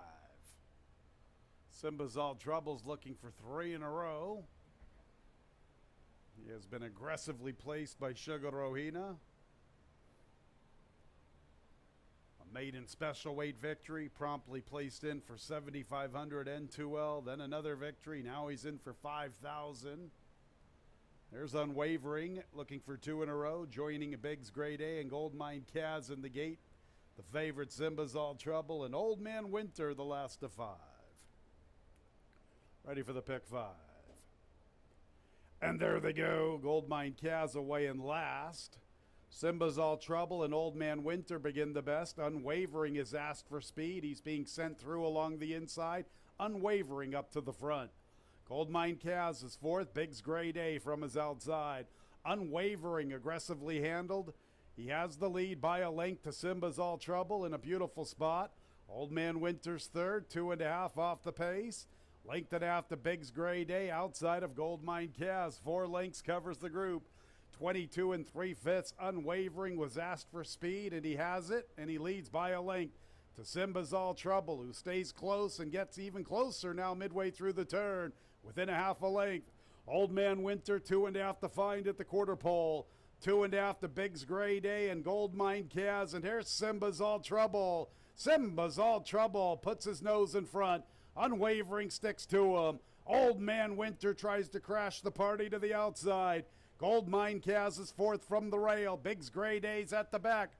Simba's All Trouble looking for 3 in a row. Aggressively placed by Sugar Rohina. Simba's All Trouble, 3 in a row. Unwavering 2nd. Old Man Winter 3rd. 4th place to Goldmine Kaz.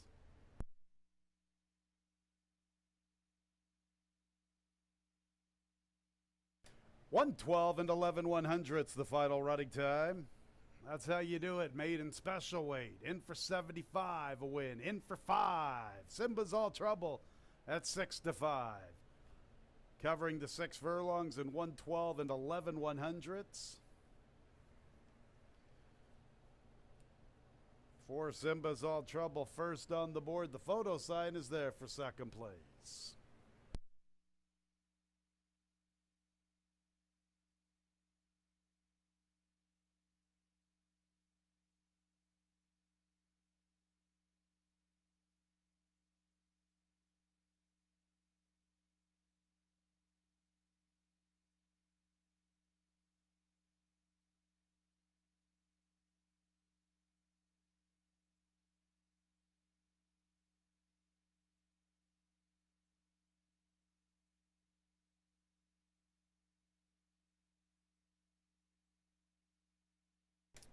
Second place 3, Unwavering. A 3rd place 6, Old Man Winter. 4th place 1, Goldmine Kaz.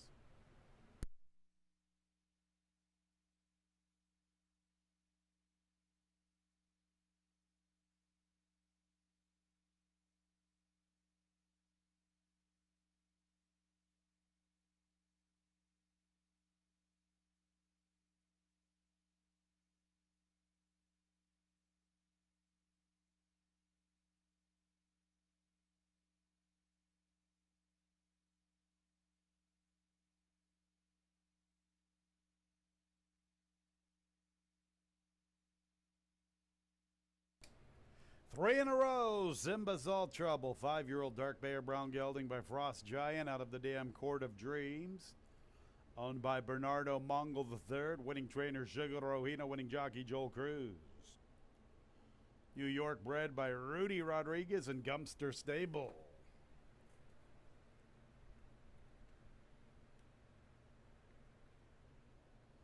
It's official, 4-3-6-1. $14 exacta, $5.10 for the trifecta. The dollar super, $34.25. 3-4 double, $22.60. 7-3-4 pick 3, $40.12. 1 with 7, with 3, with 4, 5. The early pick 4, $645.75.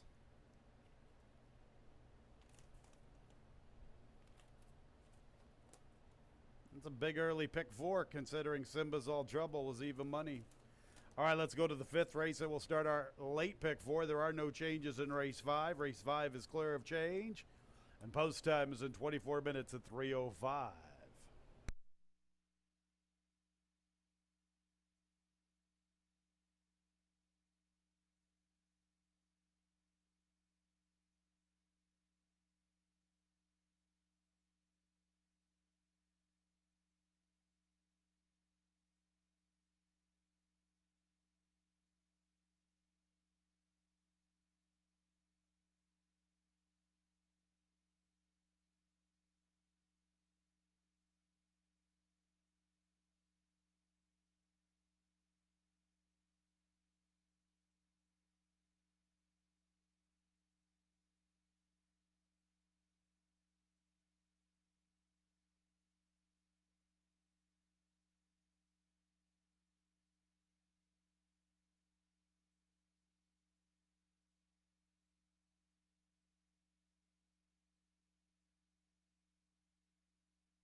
13 minutes to post for race number 5, and that was Simba's All Trouble with a drop-off a win. Now he's won 3 in a row.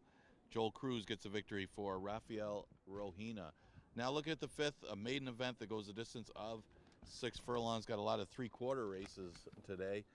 And got a few first-time starters, some new faces to the races, and one of them getting some early play. That's the one Totally Psyched.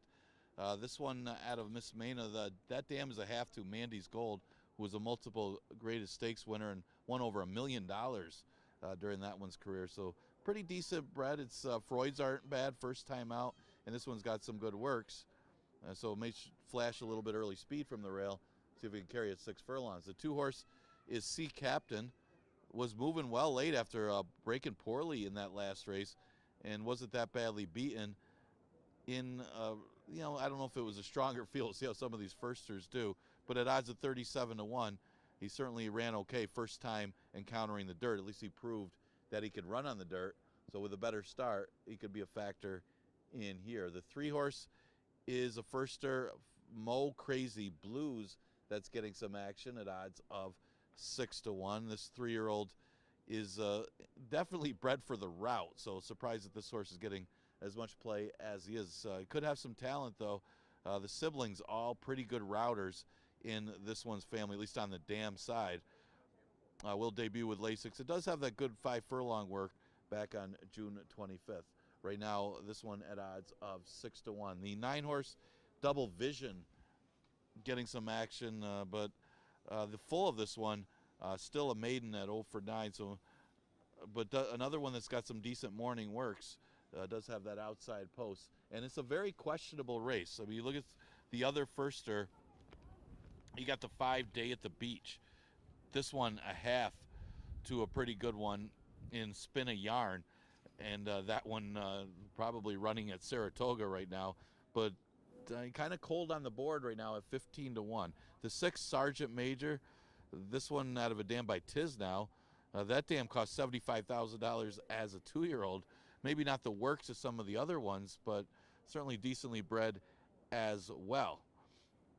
So, and the A-horse taking some action as well. Not a firster, making second career start. But one of the advantages that Stormy New York could have is he is the only 4-year-old in this field of 9. And maybe that could be a little bit of an advantage, even though he's had only 1 start. You notice he's out of a dam by Kitten's Joy. That dam this is the second full of that dam. That dam also was stakes place and a half to a couple stakes winners. And keep in mind, Stormy New York got off slowly in his debut. Some of the horses getting some action in a very questionable 5th race. Should be a lot of fun here. Exacta Tri Super Daily Double, pick 3 and pick 4 starts in race number 5.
Race 5, 3-year-olds and up, maiden special weights, a 6-furlong affair, no changes. Field of 9 with 5 first-time starters. Our 5th race will start our late pick 4, and post time is in 6 minutes.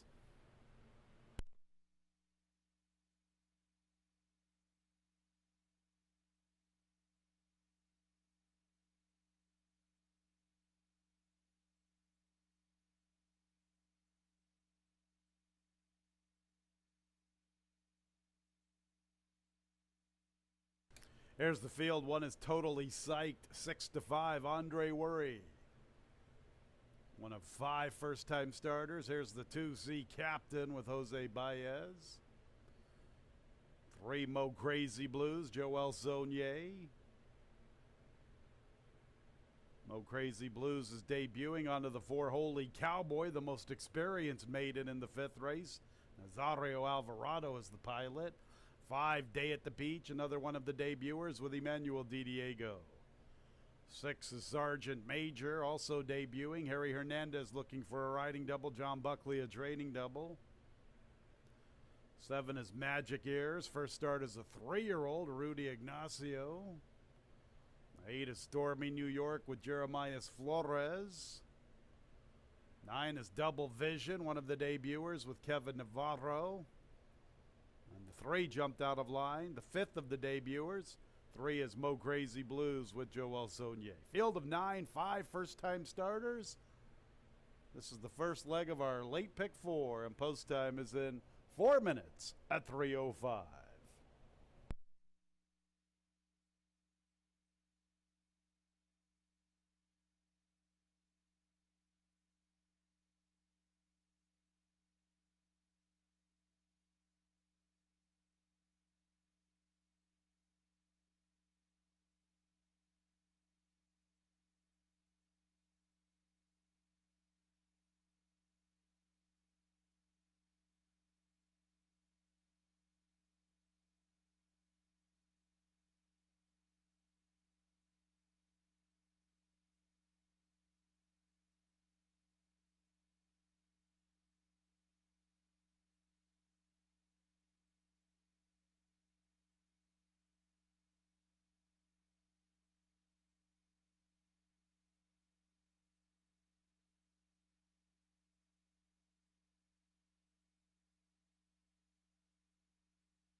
1 minute, post time in about a minute.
It's post time for the 5th race.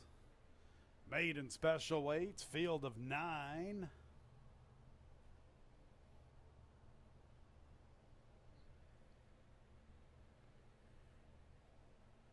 Number 1, Totally Psyched. Lots of play for his first start. Big favorite at 6-5. 9, Double Vision is the second choice at 9-2. A field of 9 at the gate. 5 first-time starters, including the big favorite, Totally Psyched. Sea Captain is in. Here's Mo Crazy Blues. 10-1 for his first start. There's Holy Cowboy.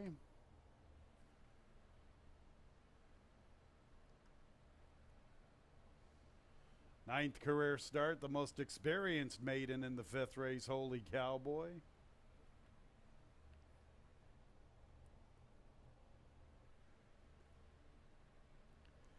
Day at the Beach is acting up, rearing up. Looked like the jockey fell out of the saddle.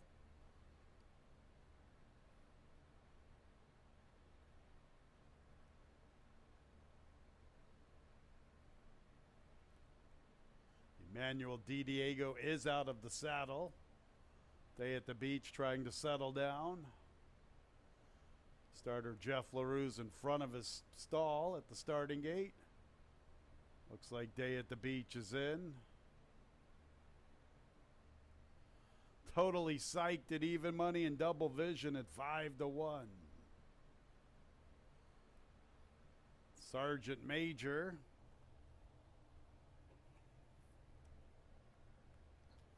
John Buckley looking for a second training score. Harry Hernandez looking for a riding double. They captured the opener with Himmelstein.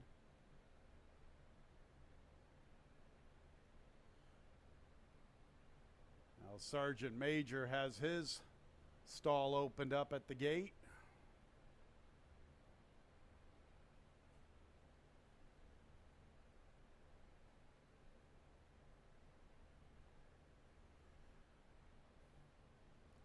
He's the big long shot, Sergeant Major. There's Magic Ears. First start as a 3-year-old. Second career starter, Stormy New York. Second career start for Stormy New York and Double Vision. The last of the debuters to the outside. Totally Psyched at even money.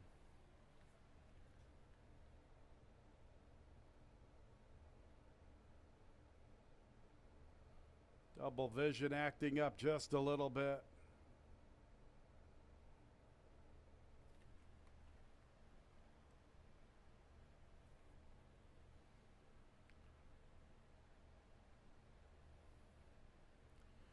Totally Psyched at even money. After that, pretty good value. Sea Captain 7-1. Holy Cowboy 7-1. Double Vision is 7-1, and so too is Magic Ears.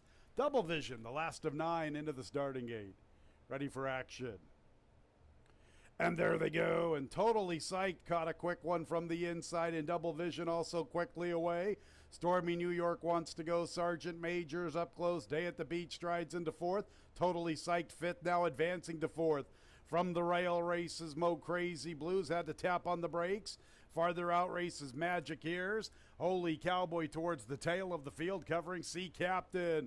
And it's Stormy New York and Double Vision vying for the top spot. They have 2 lengths on Mo Crazy Blues, who continues to progress nicely. Mo Crazy Blues, boy, he's been ready to go throughout. He's just had that inside trip to deal with.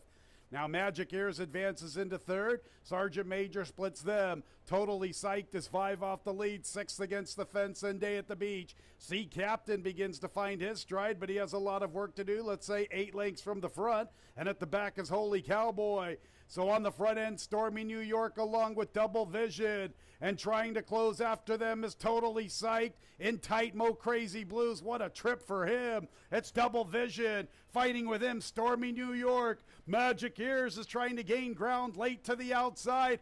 Double Vision and Magic Ears and Stormy New York. Double Vision. I think it's Double Vision from between runners. Second and third very tight, involving Magic Ears and Stormy New York. Fourth and fifth tight with Sea Captain and Totally Psyched.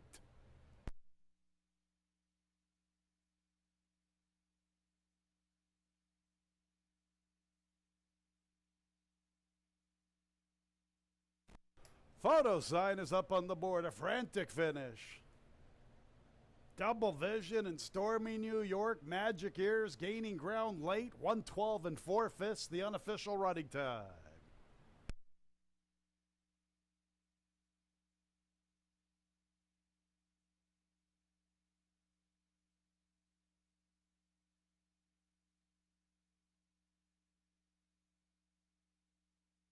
The final running time, 1:12 and 97/100.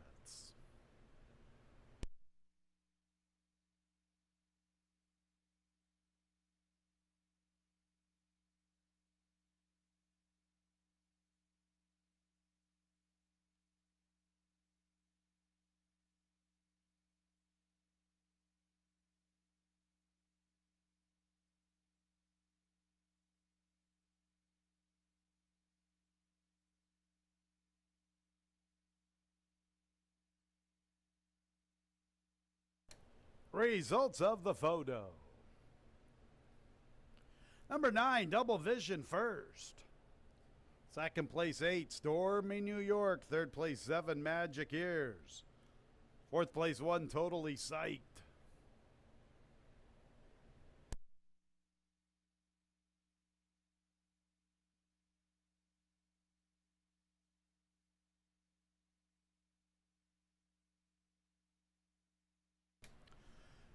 Double Vision, first start is a winning one.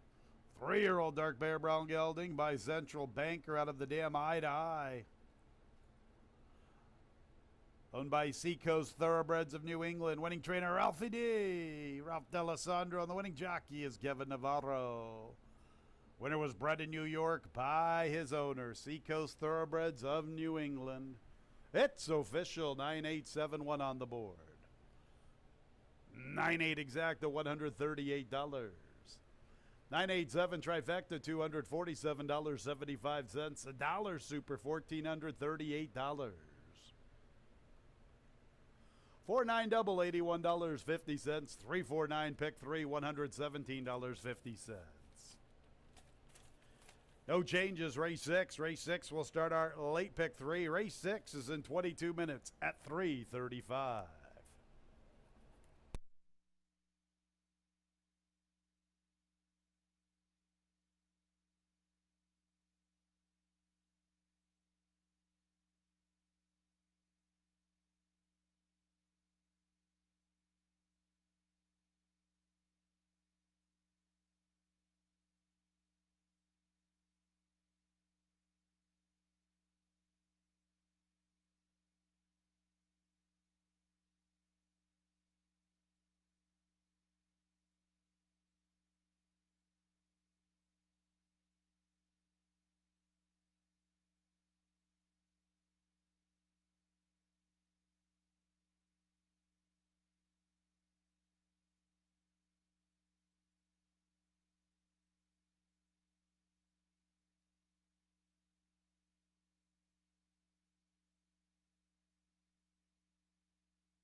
pretty good finish in that maiden race in race number 5. Sometimes they turn out to be the most exciting. There's 3 of them, all the outside horses battling it out. It was Double Vision, Magic Ears making a late run, and Stormy New York there the whole way.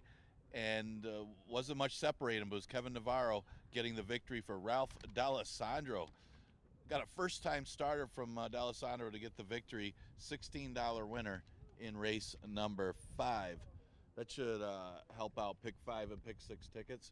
The 6th race, an allowance event, never won 3 condition, going a distance of 6 furlongs. The inside speed of the race looks to come from the 1 Iron Lad. Was pretty impressive first race over the track, winning by over 6 lengths against a decent allowance field. Now, Von Aldenbroek came back to win going long the other day. 112 was the finish. It was a decent time for the day, and this horse had won on an off track at Parks a couple races back. I guess the one negative maybe is this horse likes an off track, but after that impressive effort, and he does look like he's the one that's going to get the front from the rail position. Right now at odds of 6-5. The 5 is Beachfront, turning back in distance after a second place finish in the slop last time. Both of his career wins, though, have come at 6 furlongs, so the turn back shouldn't be an issue. A lot of seconds and thirds lately for Beachfront, but this looks like a field that he should be very competitive in off of his recent form. Right now at odds of 5-2. The outside horse is Warrior's Revenge, was claimed for 75, dominated 7,500 claimers that race 3 back. And the one race that he lost this year was the Florida Endeavor. That one had come back to win the race, and then did hit the board in a stakes race earlier this year. So he's been against tough, even when he was running against cheaper, he caught some tough groups, and a couple seconds in a row for Warrior's Revenge, and some bad racing luck in either one of those. Could have won either race, and right now at odds of 4-1. The 2 horse Harrison Knows, dominant in his first 2 starts of the year, broke his maiden in one of the fastest times of the year in 58 for the 5 furlongs, then came back and made it look easy going 5.5. Last race, maybe he got caught up in the pace, couldn't get the lead. Doesn't look like he's as fast as Iron Lad early either, so tougher spot going 6 furlongs here for Harrison Knows, but tough to gauge how good he is, but he did have those 2 dominant performances. Good race for race number 6, very competitive, and a lot of talent in here. Exacta, trifecta, superfecta, daily double, and pick 3 starts in race number 6.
Race 6, allowance conditions. 3-year-olds and up now, winners of 3 races, a 6-furlong affair. Number 4, Nueva York, now carries 1 pound over. First leg of our late pick 3, post time in 5 minutes.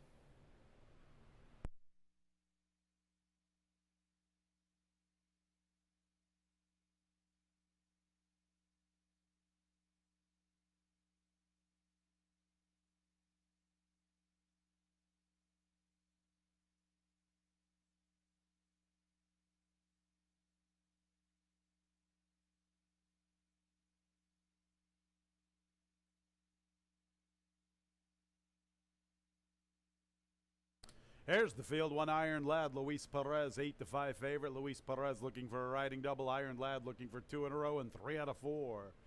2 is Harrison Knows. He's looking for 3 out of 4. Harry Hernandez looking for another winner on the Monday card. 3 is Little Matty Brown with Jose Baez. He's looking for 2 consecutive trips to the winner's circle. His stablemate is the 4, Nueva York with Stephen Frett. Both conditioned by Stacy Torelli and the Niz. Let's go to 5, Beachfront. Andre Worry. 9-5, Beachfront, battling for favoritism with Iron Lad. And the 6 is Warriors Revenge. Kevin Navarro, John Buckley, and Windy Lee Farm all looking for doubles. That's the field for the 6. Post time in 4 minutes.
Two minutes, post time in 2 minutes.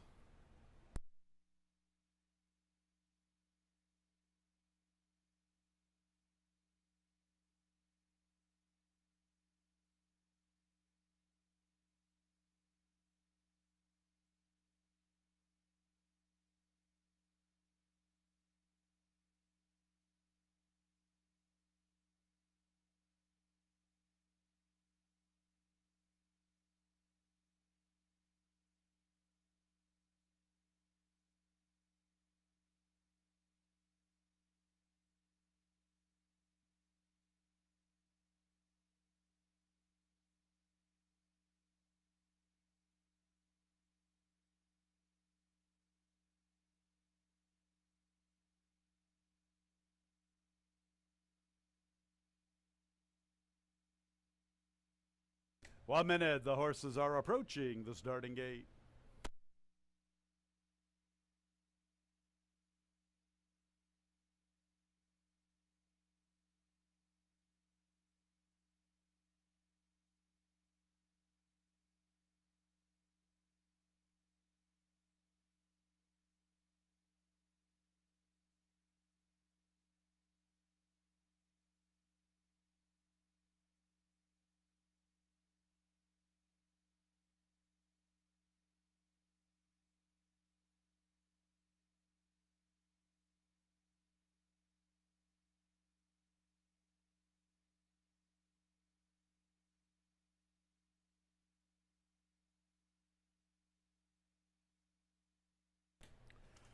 It's post time for the 6th.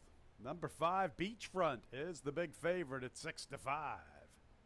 1 Iron Lad and 6 Warriors Revenge are both 3-1. Field of 6 at the gate. The very speedy Iron Lad to post position 1. Still looking for his first career victory on a fast racetrack. Very speedy Harrison Nose to post position 2. Beachfront 7-5, Iron Lad 3-1, Warriors Revenge 7-2. Slight hesitation from Harrison Nose.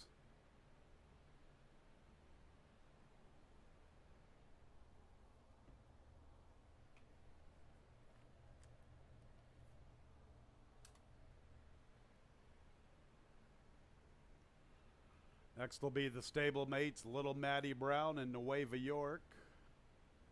Little Matty Brown is in. Here's Nueva York. Big favorite Beachfront. Even money on the board. And Warriors Revenge, the last of 6.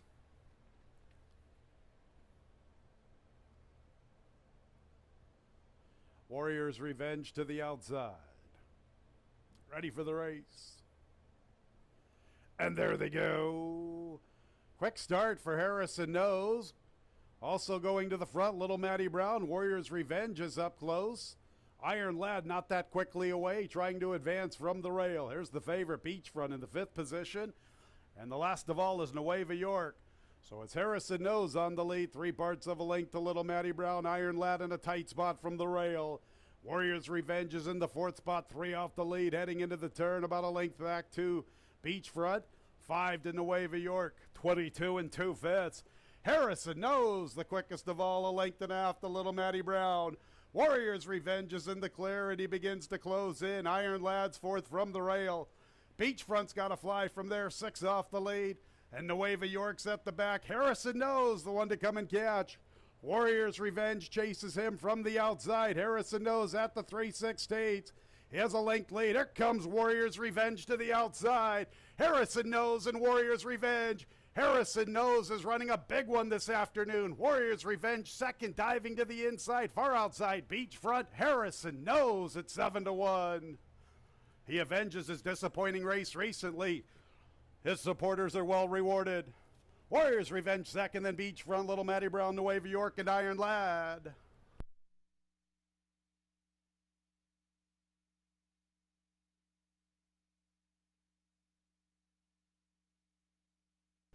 $111 13 100ths the final time. Number 2, Harrison Nose at 7-1. He was able to get the early lead. Iron Lad didn't show that expected speed from the rail. Harrison Nose was odds on when defeated in his recent start. You get 7-1 today. He's the unofficial winner. The photo sign is there for the balance. Make sure to hold all tickets.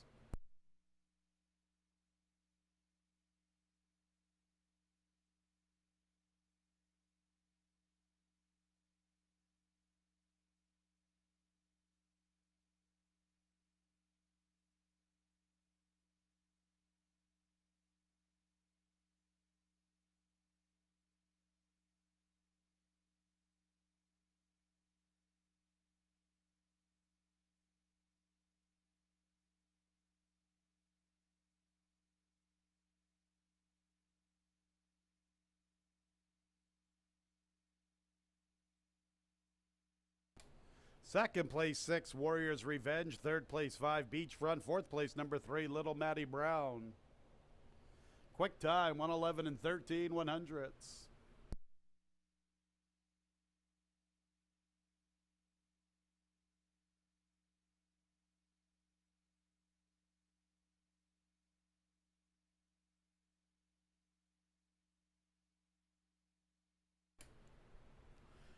Three out of 4, Harrison Nose.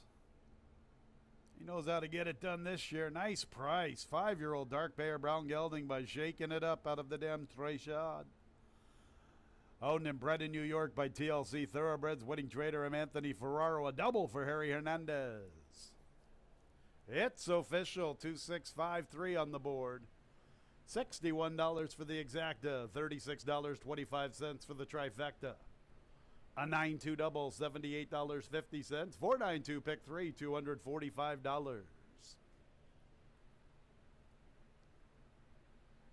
The dollar superfecta 2-6-5-3, $227.25.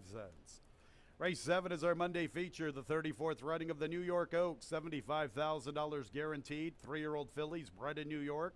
1 mile and 1/16 the distance. 3 scratches, 1, 3, and 5. Lauban on a prayer, Laura's Bellamy and Scott Alaya, 1, 3, and 5 out of the New York Oaks. No show, no trifecta, no superfecta wagering. 4, a life that's good, 1 pound over. And 6, a bit of Irish sass, Jockey James Durelu Gutierrez. The New York Oaks will begin our late daily double, and post time is in 21 minutes at 4:02.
Coming up on race number 7, and that race was won on the break as Iron Lad, not getting out all that sharp, got shut out in the beginning, and Little Maddie Brown broke to the front, but ended up taking back, leaving Harrison Nose on the front end. Still had to go quick to keep the lead, but it certainly helped being alone out there, and he ended up going gate to wire for his 3rd win in his 4th start. First win going 6 furlongs. Harry Hernandez picked up the mount for trainer M. Anthony Ferraro. Now for our feature event, the 34th running of the New York Oaks. We did get some scratches, so no try, no super, no show wagering. We scratched the 1, Laban on a Prayer, the 3, Laura's Bellamy, and the 5, Scott Elia. So, we're left with these 4, but a good 4 horses. The 6 horse, a bit of Irish sense, getting some play here as this one sent in and did seem to improve with the addition of blinkers last time, as she showed more speed in that race, was with a fast pace at 46 and 111 in that off the turf event. Of course, was a sloppy racetrack, but she kept going. So maybe the blinkers really helped this horse, and she could improve off of that maiden victory. The Ray Gutierrez will pick up the mount as his horse, Laura's Bellamy, was scratched. The 2 horse is Destination Wind Scissor, and this one a half to Verdant Pastures, who was a stakes winner going long. So the distance, obviously not a problem, has had some route experience with a few mile races, and even went a mile and 16th on the turf. Should get a good trip if the 4, A Life That's Good, goes out there with a bit of Irish sass. Remember, only 4 horses, so pace scenario could be very much important in a small field like this. Mention A Life That's Good. She's the Niagara Stakes winner. She came in here, was a short field that day, and really turned into a 2-horse race, and she outbattled the other one. The question's going to be the distance for A Life That's Good. Now, the sire is by AP Indy, but on the dam side, all 16 wins of her wins were in a sprint. She does look like the inside speed inside of a bit of Irish sass.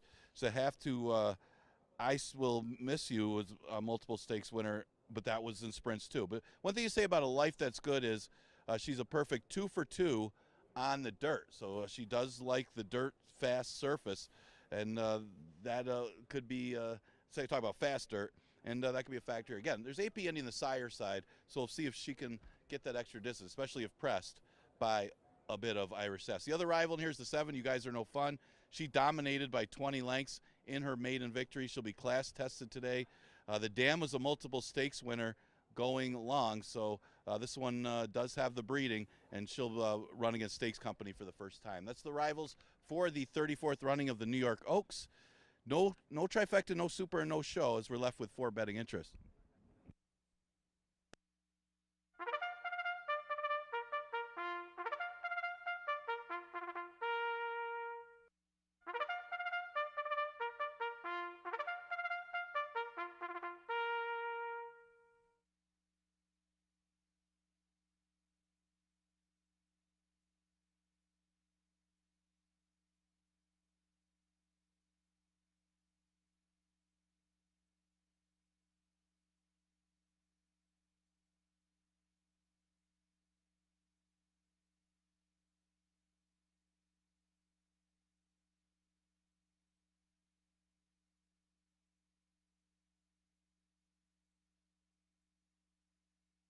Race 7 is the 34th running of the New York Oaks. $75,000 guaranteed. 3-year-old fillies bred in New York, 1 mile and 1/16.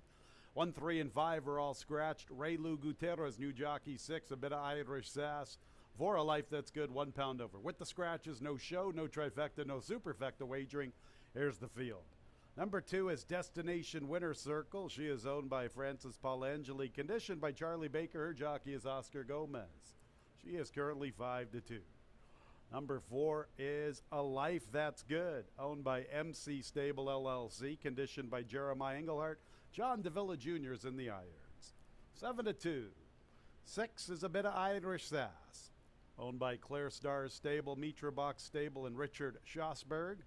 Richard Schosberg is the trainer. The jockey is Ray Lou Gutierrez, the current favorite at even money. In the 7, You Guys Are No Fun, owned by Flower City Racing LLC, along with Christopher Meyer. Jeremiah Engelhardt is the trainer, and the jockey is Andre Worry. 5-2, you guys are no fun. Just a quartet. 4 3-year-old New York bred fillies in the New York Oaks, the 34th running. 5 minutes away, it begins the late double. Once again, no show, no trifecta, no superfecta wagering. Scratches 1, 3, and 5.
Two minutes until the New York Oaks, couple of minutes away.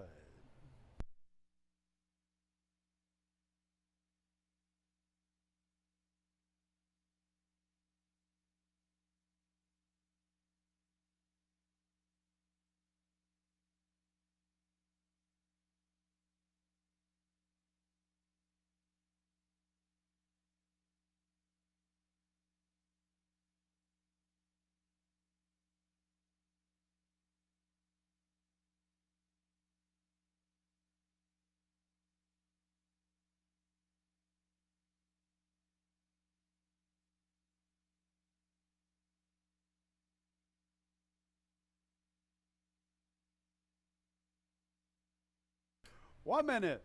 The Phillies are approaching the starting gate for the New York Oaks.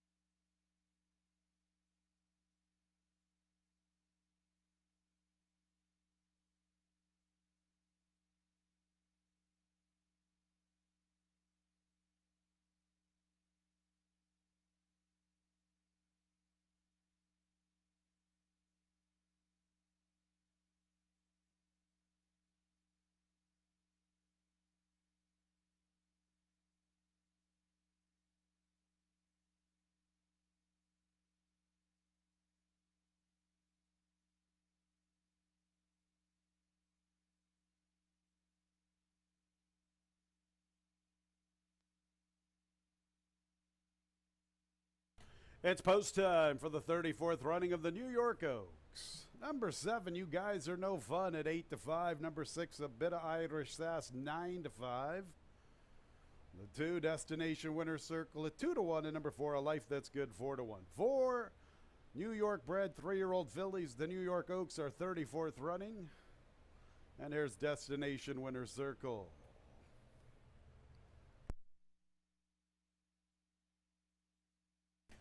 A Life That's Good with John Davila Jr. 1 of 2 for Jeremiah Englehart, stablemate to the current favorite. You guys are no fun. There's a bit of Irish sass. And you guys are no fun, the last of the quartet.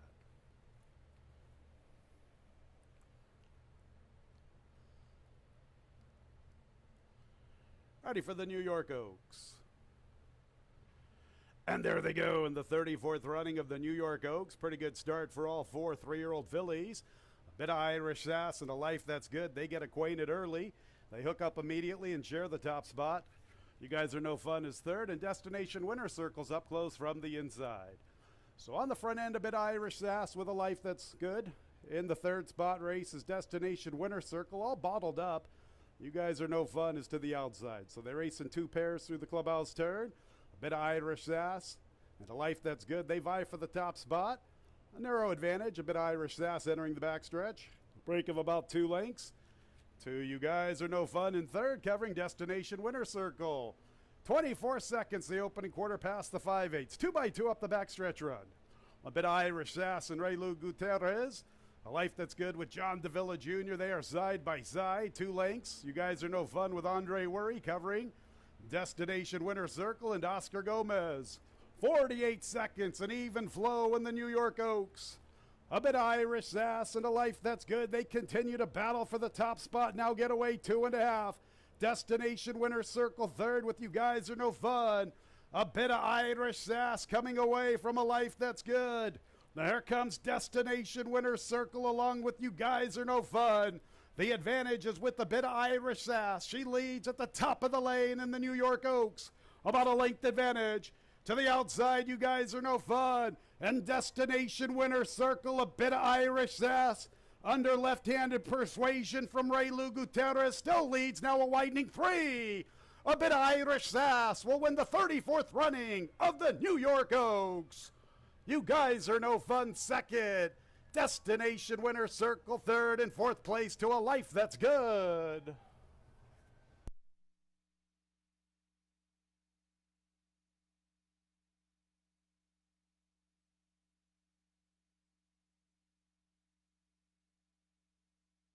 $147 3/5, number 6, a bit of Irish sass, first on the board. The Farmington kid, Ray Lou Gutierrez. That's pretty tight for second. Make sure to hold all tickets. The unofficial winner of the New York Oaks is number 6, a bit of Irish sass.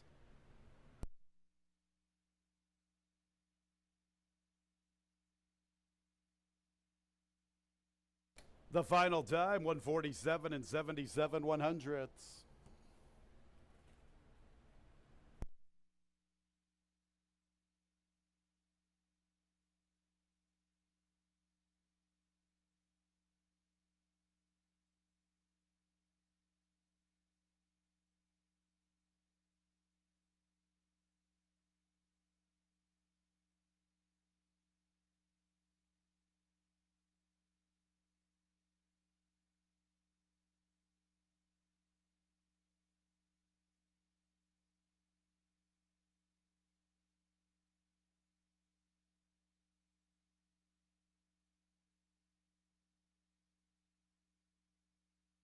Second place, 7, You Guys Are No Fun. Third place, number 2, Destination Winner Circle.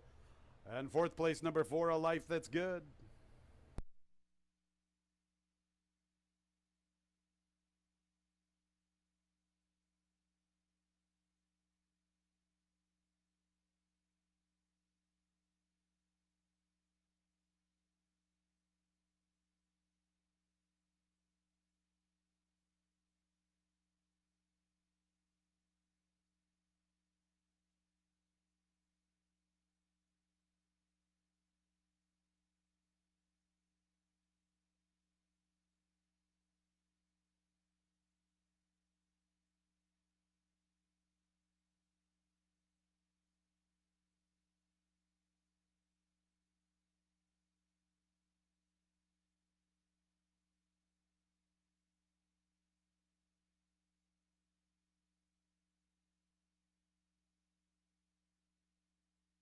The 34th running of the New York Oaks is official.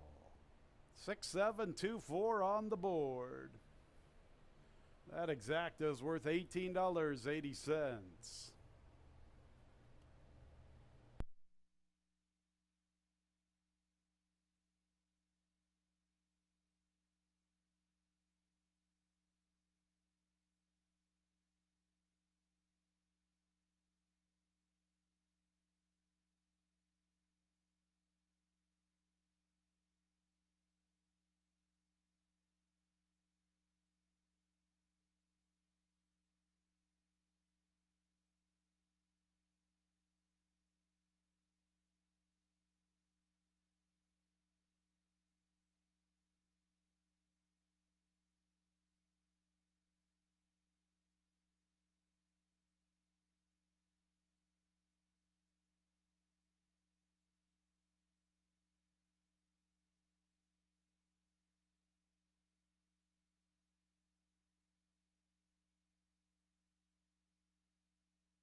In the winner's circle is the 6, a bit of Irish Sass. 3-year-old Grey-Roan filly by Laban out of the Dam Irish Ridge. Owned by Claire Star Stable, Mitra Box Stable, and Richard Schosberg. Richard Schosberg is the winning trader. The winning jockey is Ray Lou Gutierrez.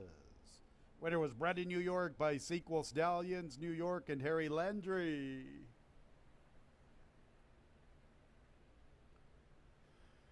Two six double $84, 926 pick 3 $148.50.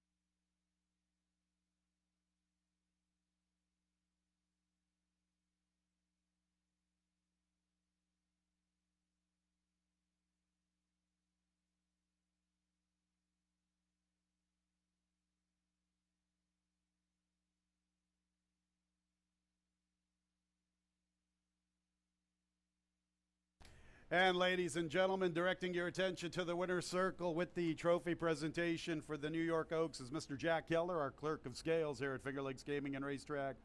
Congratulations to a bit of Irish Sass's connections. Claire Star Stable, Mitra Box Stable, and Richard Schosberg. Richard the Trader, and winning jockey Ray Lou Gutierrez. One more race to go on the Monday card. The nightcap is clear of change. It's in 20 minutes at 4:30.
are getting ready to run the last race on today's card. Congratulations to the connections of A Bit of Irish Sass. They are an excitable group. It was Richard Schosberg, the trainer. It's Clear Star Stable, Miterbach Stable, and Richard Schosberg. Congratulations to them. Ray Lou Gutierrez picked up the mount, and that one able to put away the other speed and just keep going. Good looking performance by A Bit of Irish Sass, winner of the 34th running of the New York Oaks. As we look at the last race on the card, and it's a 5,000 claimer. Horses have not won a race in 2020, 2021. The current favorite is the 2 Leap to Glory. Dropped in class last time and ended up chasing after Rocky River, who took advantage of the track on the speed. Now, Leap to Glory is 0 for 7 on an off track. It did catch an off track that day. It was also a good speed favoring day, at least early in the card. So it was kind of against it there, but you would expect him to win for 5,000 after that drop. Well, let's give him another chance here, and he's a major player. The 4 horses, a big drop down 5-star bunt, was running against 2 state bred allowance competition in 9th hour back in May. A little time between races for 5-star bunt, but a big drop in class for this horse right now at 3-1. And the 5 horse Zababa also dropped at the end of last year, came back and ran 3rd in the same race as Leap to Glory after chasing the pace there. Again, speed was good that day. Second start off the lap for Zababa. You can see some improvement from this one. That's a few of the contenders for the 8th. Just a reminder, live racing continues Monday through Wednesday this week. Next live racing day, of course, will be tomorrow with a 110 first post.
On the track for the nightcap, it's clear of change, no changes, 5.5 furlongs, 3-year-olds and up, now winners of a race in 20 and 21. Here they are. One is XY Runner, Jose Rojina.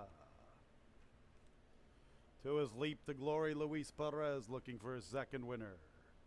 358 OG, Joel Cruz and Dylan Clark looking for doubles.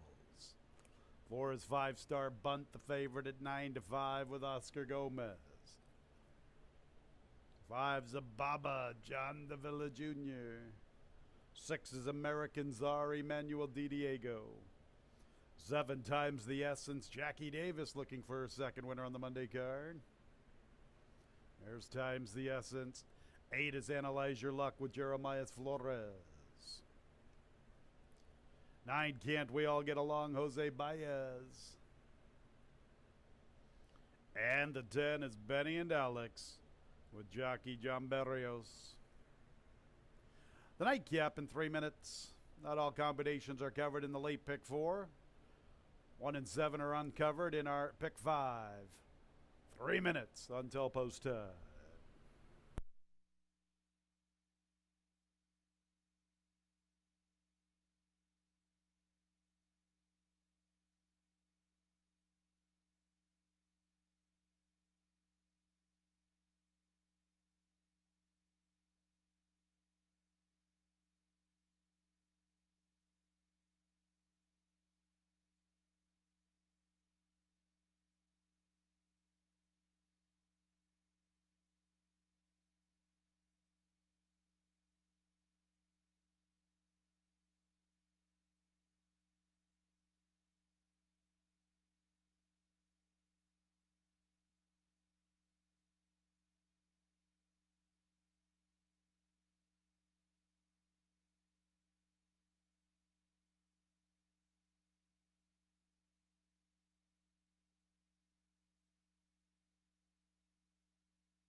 Nearing the gate.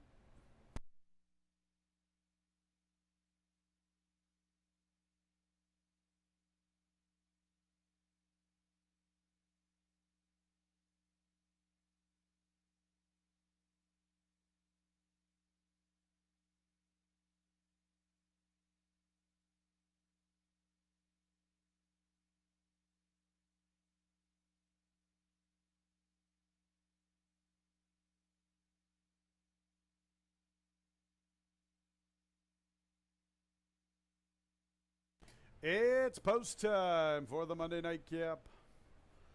Number 4, 5-star Bunt, 9-5. Number 2, Leap to Glory, 2-1. Number 5, Zababa, 4-1.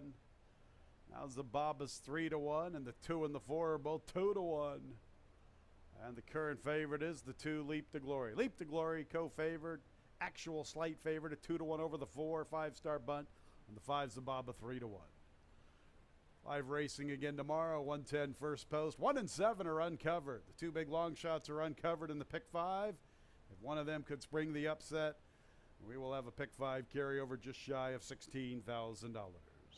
Zabab is in with American Czar, so the first 6 are situated, 4 more to load. There's Times the Essence for Jennifer Bartlett. Jackie Davis looking for a riding double.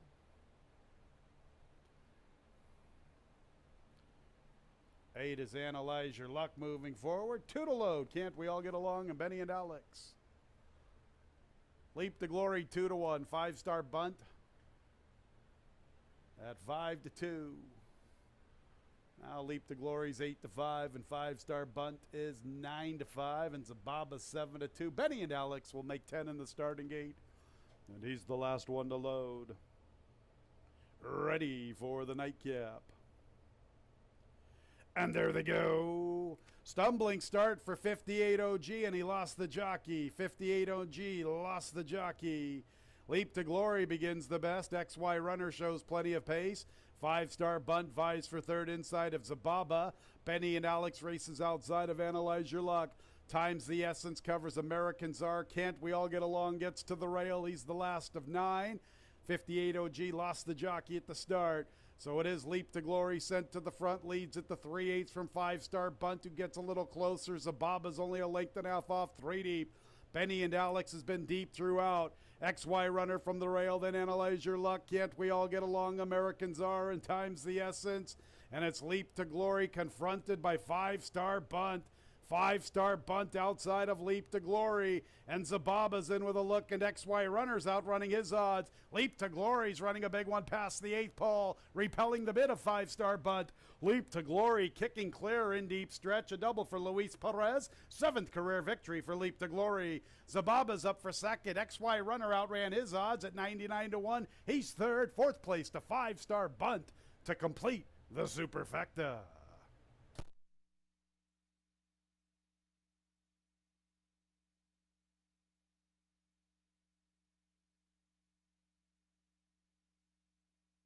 Inquiry sign will be up on the board. Stewards want to look at the start, see what happened to 58 OG. Number 2, Leap to Glory at even money with all the late money. He's the unofficial winner. 105 2/5 is the unofficial running time.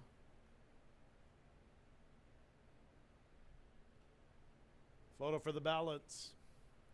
The final running time from the nightcap, 1 minute 5 and 48/100ths.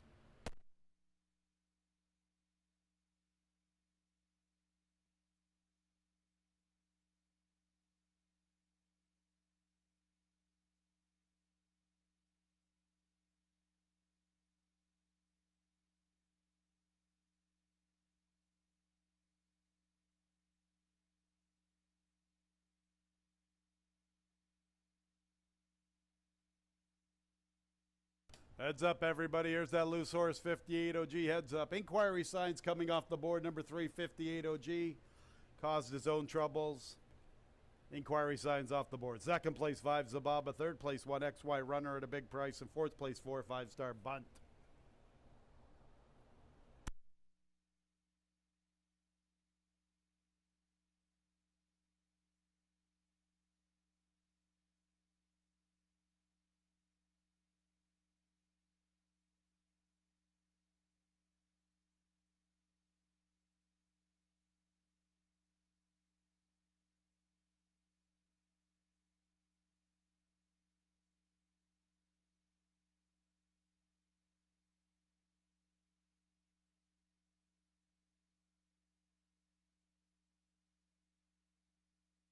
Leap to Glory, his 7th career victory. 5 for 8 here at Finger Lakes. He's a 6-year-old bay gelding by Outflanker out of the dam Leaping Lady, owned by Novak Stable Incorporated.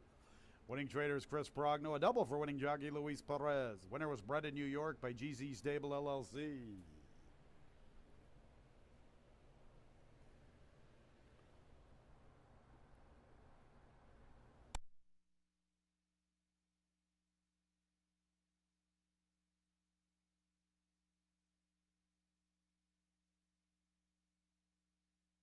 Heads up on the backside, 58 OG, jumped the gap near the half-mile marker, and he's loose on the backside. Heads up, backside workers.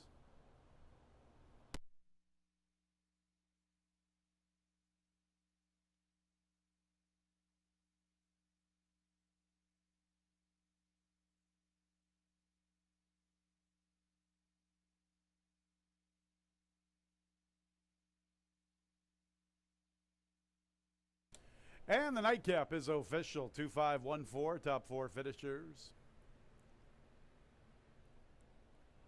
2-5 exact to $26. 2-5-1 trifecta, $232. A 6-2 late double, $20.80. 2-6-2 late pick 3, $33.50. 9 with 2 with 6 with 2. The late pick 4, $553.25.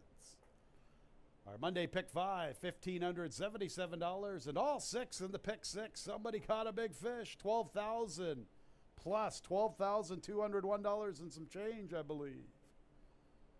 So the pick 6 was hit with one unique ticket. Late pick 4, once again, $553.25. The Monday pick 5 was a good one, $1,577. And 6 out of 6 in the pick 6, $12,201.10. That's it for the Monday card. Congratulations once again to the connections of a bit of Irish Sass, the winner of the 34th running of the New York Oaks. Claire Star Stable, Mitra Box Stable, and Richard Schosberg. Richard Schosberg, the winning trainer. Winning jockey, the local kid, Raylu Gutierrez.